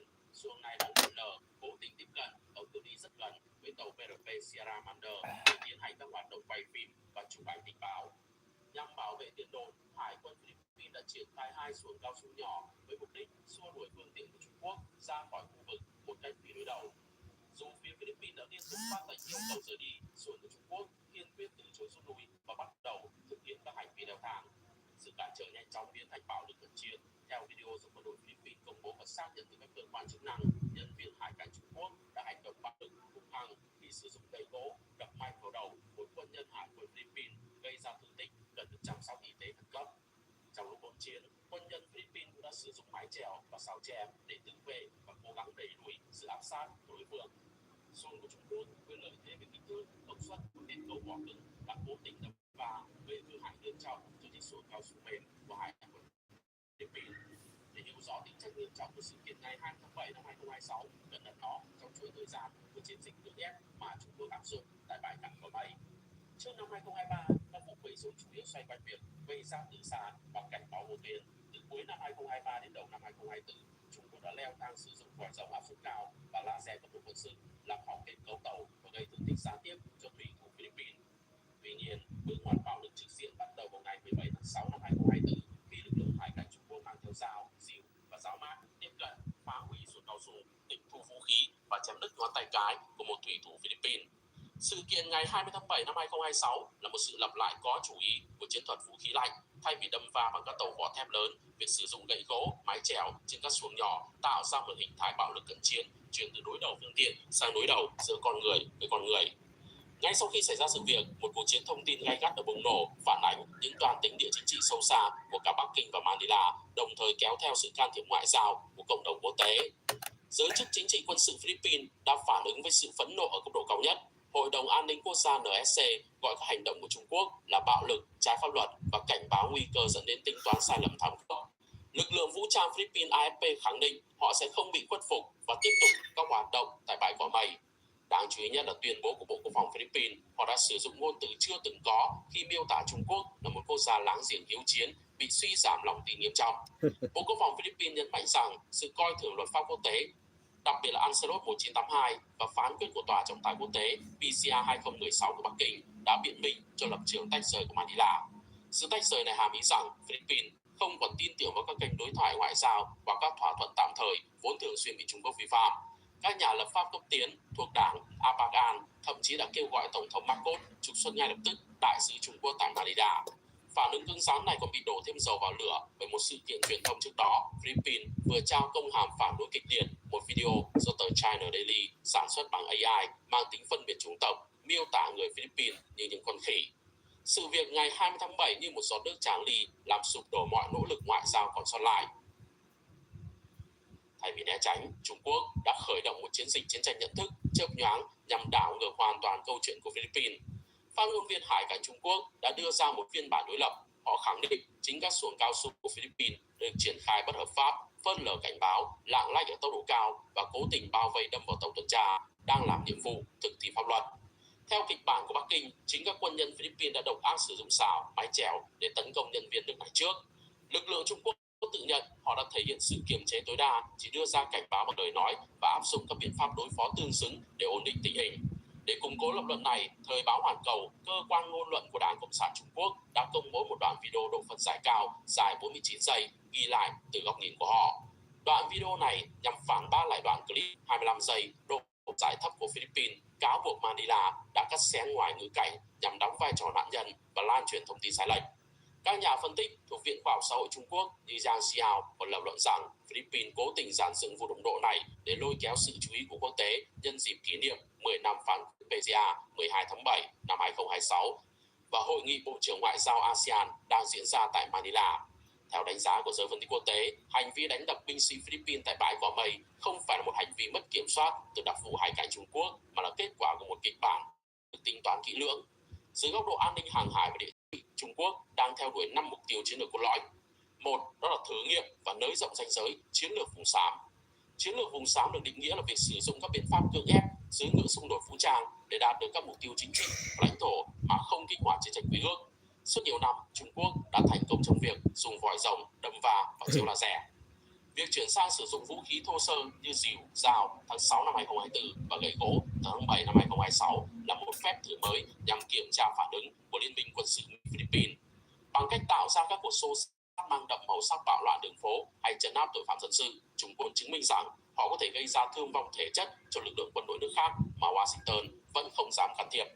Điều này tạo ra một ranh giới mới. Bạo lực cận chiến được bình thường hóa như một công cụ răn đe, làm tê liệt ý chí của các quốc gia nhỏ bé hơn. Hai, đó là chiến tranh pháp lý và nỗ lực hợp thức hóa quyền tài phán. Mọi hành vi bạo lực của hải cảnh Trung Quốc hiện nay đều được bao bọc bởi một lớp áo luật pháp nội địa. Động cơ sâu xa của Trung Quốc là hiện thực hóa các quy định mới của hải cảnh Trung Quốc có hiệu lực từ ngày 15 tháng 6 năm 2024, cho phép lực lượng nước này bắt giữ người nước ngoài bị coi là xâm nhập bất hợp pháp vào vùng biển mà Trung Quốc yêu sách, giam giữ lên đến 60 ngày mà không cần xét xử. Bằng cách áp dụng luật nội địa tại vùng quyền kinh tế của Philippines theo phán quyết PCA 2016 và tại vùng lãnh thổ thuộc chủ quyền của Việt Nam, Trung Quốc đang tiến hành chiến tranh pháp lý. Mục đích là thay đổi nhận thức quốc tế, biến một cuộc tranh chấp lãnh thổ quốc tế thành một vấn đề thực thi pháp luật hành chính nội bộ của Trung Quốc. Nếu cộng đồng quốc tế im lặng trước việc lực lượng nước ngoài bị đánh đập dưới danh nghĩa chống tội phạm xâm nhập, Trung Quốc sẽ tạo ra tiền lệ nguy hiểm cho phép mở rộng quyền tài phán trên toàn bộ cái gọi là đường chín đoạn hoang tưởng. 3. Đó là giành lại quyền kiểm soát không gian thông tin. Chiến thuật quy tắc 2 giờ của Philippines, việc phát hành nhanh chóng video bằng chứng về sự hung hăng của Trung Quốc trong vòng vài giờ sau sự cố đã giúp Manila giành được sự ủng hộ khổng lồ từ dư luận quốc tế trong suốt năm 2023, đầu 2024. Vụ việc ngày 20 tháng 7 cho thấy Bắc Kinh đã học được bài học và thay đổi chiến thuật. Thay vì im lặng hoặc phản bác chậm chạp, bộ máy tuyên truyền của Trung Quốc đã chủ động ghi hình bằng thiết bị chuyên dụng và ngay lập tức phát hành các đoạn video độ phân giải cao được cắt ghép theo hướng có lợi cho mình. Mục tiêu là làm nhiễu loạn luồng thông tin toàn cầu, tạo ra sự nghi ngờ về tính xác thực trong các tuyên bố của Philippines và định khung hải cảnh như những nhân viên thực thi pháp luật phải dùng biện pháp mạnh để đối phó với những kẻ bạo loạn. 4. Đó là đe dọa chính trị trực diện đối với ASEAN và Mỹ. Cuộc đụng độ diễn ra ngay trong tuần lễ Manila đăng cai hội nghị Bộ trưởng Ngoại giao ASEAN lần thứ 59 và các hội nghị liên quan. Đây là một đòn ngoại giao pháo hạm mang thông điệp đa tầng. Đối với Philippines, làm bẽ mặt chính quyền Marcos ngay trước mặt các quan khách quốc tế chứng tỏ rằng sự hiện diện của đồng minh không bảo vệ được họ trên thực địa. Đối với ASEAN, gieo rắc sự sợ hãi và chia rẽ. Trung Quốc muốn cảnh báo các quốc gia ASEAN khác rằng việc đứng về phía Mỹ hoặc thách thức Bắc Kinh sẽ dẫn đến những hậu quả kinh tế và an ninh tàn khốc. Hành động này trực tiếp làm suy yếu mọi hy vọng đạt được một bộ quy tắc ứng xử COC có tính ràng buộc trên Biển Đông. Đối với Hoa Kỳ, vạch trần sự bất lực của Hiệp ước phòng thủ chung với Philippines trong việc đối phó với các kịch bản vùng xám, qua đó làm suy giảm niềm tin của các đồng minh châu Á và chiếc ô an ninh toàn cầu Washington. Thứ 5, đó là chiến thuật bắp cải nhằm nhổ bỏ tin đồn. Cuối cùng, mục tiêu thực địa tại bãi Cỏ Mây là bức tử con tàu PRP Sierra-Mander. Bằng cách áp dụng chiến thuật bắp cải bao vây khu vực bằng nhiều lớp, dân quân biển, hải cảnh, hải quân, Trung Quốc muốn cắt đứt mọi con đường tiếp tế sinh hoạt và vật liệu xây dựng. Việc sử dụng bạo lực đối với các xuồng tiếp tế làm tăng chi phí và rủi ro nhân mạng đến mức không thể chịu đựng được đối với Philippines. Nếu quân đội Philippines phải rút lui vì thiếu lương thực hoặc tàu Sierra Mander sụp đổ do rỉ sét, Trung Quốc sẽ chiếm lấy bãi cạn này mà không cần phải nổ súng. Có thể nói, sự kiện hải quân Philippines đụng độ với hải cảnh Trung Quốc tại bãi Cỏ Mây ngày 20 tháng 7 năm 2026, nơi nhân viên công vụ Trung Quốc sử dụng gậy gỗ gây thương tích cho quân nhân Philippines, không chỉ là một vụ xô xát cục bộ mà là minh chứng rõ nét cho sự chuyển dịch tàn khốc trong chiến lược bành trướng của Bắc Kinh ở Biển Đông. Trung Quốc đang tái định nghĩa vùng xám bằng cách kết hợp bạo lực đường phố với vỏ bọc thực thi pháp luật nội địa nhằm chà đạp lên luật pháp quốc tế UNCLOS 1982, phá vỡ ý chí của các quốc gia khu vực và thách thức uy tín của mạng lưới liên minh Mỹ. Trước những biến động phức tạp và khó lường này, lập trường kiên định và hòa bình nhưng không khoan nhượng về chủ quyền của Việt Nam tại quần đảo Trường Sa tiếp tục là một trụ cột quan trọng để duy trì trật tự pháp lý trên Biển Đông. Sự cố này cũng là hồi chuông cảnh tỉnh cho cộng đồng quốc tế và ASEAN về sự cần thiết phải có những hành động tập thể thực chất vượt ra ngoài các tuyên bố ngoại giao để ngăn chặn Biển Đông trở thành một vùng biển của sự hỗn mang và vũ lực. Chào mừng quý vị và các bạn tới chương trình bình luận diễn biến chiến sự trực tiếp trên bản đồ sáng thứ ba ngày 21 tháng 7, ngày thứ 1608 cuộc chiến Ukraine, ngày thứ 142 cuộc chiến Trung Đông. Chúc quý vị đầu tuần vui khỏe tuyệt vời. Những ngày vừa qua thì chúng ta đang chứng kiến cuộc chiến ở Trung Đông đang được đẩy lên một cái mức độ rất là khốc liệt và khó lường, đúng không ạ? Phải nói thật rằng là khác với lại cái cuộc chiến ở Ukraine, nhiều khi mình còn nắm được những cái tình tiết leo thang quý vị ạ. Bởi vì những cái mình gọi là những cái cấu trúc của cái sự kiện ấy mình đã nắm được. Cuộc chiến ở Trung Đông thì cũng thế thôi. Nhưng mà lần này ấy, thì nó lại liên quan đến cái người chơi chính, nó lại không chơi ủy nhiệm quý vị ạ. Đúng không ạ? Nó lại không chơi ủy nhiệm mà nó lại chơi trực tiếp, cho nên là nó có thể can thiệp trực tiếp vào sân cỏ được bằng cách thay người ra vào, áp dụng đội hình và lối chơi mới trực tiếp được. Đấy, còn ta có thể nhìn thấy cái xu hướng ở Trung Đông thì nó có một cái sự rất là khó đoán, đúng không ạ? Đến chiều ngày hôm qua chúng ta đã có thông tin về việc là ở các bên người ta đồn và kháo về cái chuyện rằng Mỹ đang tụ tập binh lực, đặc biệt là những cái máy bay tiếp dầu số lượng lớn, máy bay chiến đấu F-35, F-16 hối hả háo hức đổ về Trung Đông. Các công tác chuẩn bị ở dọc sườn Israel vân vân càng ngày càng ráo riết. Rồi ở phía Israel thì cũng thế, cũng có những cái động thái chúng ta nhìn thấy đều gọi là ong ve, đúng không ạ? Tức là rào trước đón sau trong cái chuyện mở rộng chiến cuộc, mà hôm nay thì họ còn đẩy cao cái luận điệu đấy nữa. Ở phía Mỹ cũng như vậy luôn, tức là cái luận điệu nó đang xoay quanh một cái việc là họ đang báo cho người khác biết một cái việc là họ sẽ leo thang. Đấy, thế nhưng mà trong cái việc đấy của Donald Trump thì xảy ra nhiều rồi, chỉ có lần này thì là một cái lần mà cái khả năng xảy ra của nó cao hơn thôi. Còn về phía Iran và các cái lực lượng đồng minh của mình, Houthi thì cũng bắt đầu hành động để phong tỏa Ả Rập Xê Út. Iran thì cho biết là nếu mà đặt chân vào thì sẽ đập gãy chân, còn nếu như mà tấn công trên quy mô lớn thì đáp trả ồ ạt. Còn lực lượng đồng minh của họ tại Iraq thì nói rằng là không cần thì cũng sẽ leo thang tấn công trực tiếp vào Mỹ. Đấy, đúng không ạ? Rồi sáng nay hôm nay thì Donald Trump lại tiếp tục nói rằng là người Mỹ thiệt mạng thì Iran sẽ phải trả giá gấp nhiều lần. Cứ giống như kiểu là Iran mang tàu bè vũ khí đến đánh người Mỹ ở nước Mỹ ấy. Cho nên là cái không khí là một thứ mà Donald Trump rất giỏi trong việc tạo ra cái không khí cho mọi người nhận được cái không khí đó, đúng không ạ? Thế nhưng mà rất nhiều lần, hầu như tất cả các lần chúng ta đều thấy những gì mà úp sọt Iran thì đều vào lúc mà chúng ta không ngờ nhất, đúng không ạ? Hay nói đúng hơn là cái lúc mà cái mức độ ngờ nó thấp nhất chứ không phải là không ngờ. Còn cái lúc nào mà ông chuẩn bị tâm lý cho cái mọi người đấy làm việc đấy thì có nghĩa là một cái người dễ dàng buông xuôi. Chứ còn gần như chắc chắn là Đảng Dân Chủ sẽ quất Đảng Cộng Hòa trong cái cuộc bầu cử sắp tới. Mà cái việc đấy xảy ra thì thôi rồi, nó sẽ trở thành một nhà lãnh đạo vịt què, đúng không ạ? Có nghĩa là mất hết các cái quyền lực, chỉ còn lại cái hữu danh vô thực và phá đám thôi, chứ không còn kiến tạo mới chủ động đưa ra những chính sách quan trọng nữa. Và tất nhiên là những cái thế lực ngũ quỷ đằng sau ông nó sẽ không vơ vét, không kiếm ăn được, đúng không ạ? Như vậy thì nó rất là phản và cứ phản cảm, đúng không ạ, với lại vai trò của Donald Trump. Thôi được rồi, chúng ta sẽ quay trở lại chuyện đấy với lại câu chuyện quan trọng liên quan đến tình hình tại Ukraine.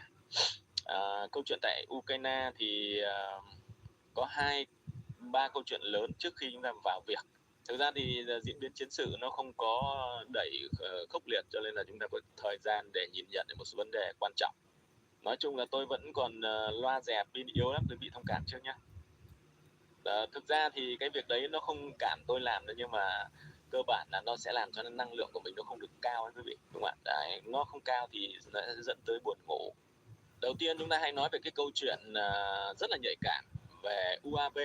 Đấy, quý vị còn nhớ là cách đây 1 tháng thì người ở Liên minh châu Âu người ta rất là háo hức để nói về một cái câu chuyện háo hức hơn mức bình thường, quý vị nhé. Bởi vì nó có chuyện người ta đã nhắm vào một cái vấn đề, đó là viện trợ cho Ukraine 6 tỷ đô la, 6 tỷ euro, 6,7 tỷ euro ấy, đến từ tiền đóng băng tài sản của Nga, đúng không ạ?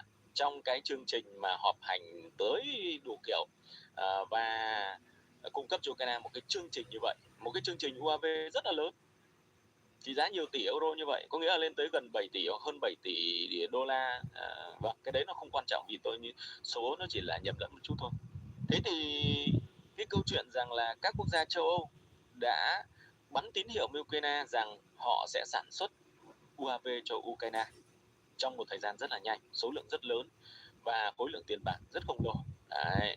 Thế nhưng ngày hôm qua kia thì chúng ta bắt đầu thấy cái tờ báo tài chính của nước Anh, đấy, một cái tờ báo mà nó rất là chim lợn quý vị nhé, chim lợn hàng đầu đấy, thì nó lại thông báo một vấn đề rằng là các quốc gia châu Âu này, Ủy ban châu Âu này đã lấy cái khoản tiền đó từ nước Nga nha quý vị nhé, khoản tiền từ nước Nga này, đấy, tiền bị đóng băng mà, để mà mua vũ khí từ Malaysia chứ không phải sản xuất ở trong nước như họ nói. Đấy, từ Malaysia để mà cung cấp cho Ukraine, để Ukraine tấn công vào nước Nga. Đấy, quý vị nhìn đấy. Và cái Ukraine, UAV từ Ukraine này thì tình cờ nó lại đến từ Trung Quốc và rất có khả năng nó được rửa qua một số cái nào đó. Nhưng bài báo này thì nó không có ý tứ để nó nói về cái việc là rửa, mà nó nói rằng là Trung Quốc đứng đằng sau cái sự kiện lòng vòng như thế này, đúng không ạ? Chúng ta đang thấy Trung Quốc và Nga đang là dựa lưng nhau trong một chiến hào. Đấy. Và bây giờ thì Nga đang hỗ trợ Trung Quốc rất nhiều, có rất nhiều đòn bẩy với Trung Quốc và ngược lại. Nhưng mà đòn bẩy chiến lược thì nằm ở trong tay Nga, còn cái đòn bẩy mà mang tính chất là giao dịch thì nằm tại Trung Quốc. Thì Trung Quốc lại đi bán UAV, đúng không ạ, qua nước thứ ba cho EU để EU cung cấp cho cái này tấn công Nga. Thì như vậy nó là một cái chuyện nó rất là động trời. Đấy, thì tất nhiên ở đây tôi nhìn đến một cái vấn đề, đó là tờ Thời báo Tài chính của nước Anh. Đấy mới là cái điều đáng nói, bởi vì mỗi một tờ báo tiếng Anh thì cái trách nhiệm của nó là làm cho những người hàng xóm đang yên lành trở thành đánh cắn xé lẫn nhau, đúng không ạ? Đấy là ngạn ngữ của người châu Phi hay là người Do Thái này rồi, cho nên người ta rất là khôn ngoan. Thế thì cái câu chuyện nó nói ra một cái vấn đề là như vậy, và tôi tin rằng cái này là có, chẳng qua rằng là chúng ta sẽ xem rằng Trung Quốc với Nga sẽ cư xử nó như thế nào. Đấy, và như vậy là họ đang tung ra một cái mà tôi có thể khẳng định 100%, đó là một cái kế ly gián giữa Nga và Trung Quốc, đúng không ạ? Bởi vì nếu bây giờ ấy, Nga và Trung Quốc mà ly gián nhau thì thôi xong luôn. Mà xong thì không phải là xong Nga nhé, xong là xong Trung Quốc. Và Trung Quốc là gì? Trung Quốc là trụ cột của thế giới cực, đúng không ạ? Còn Nga là cái người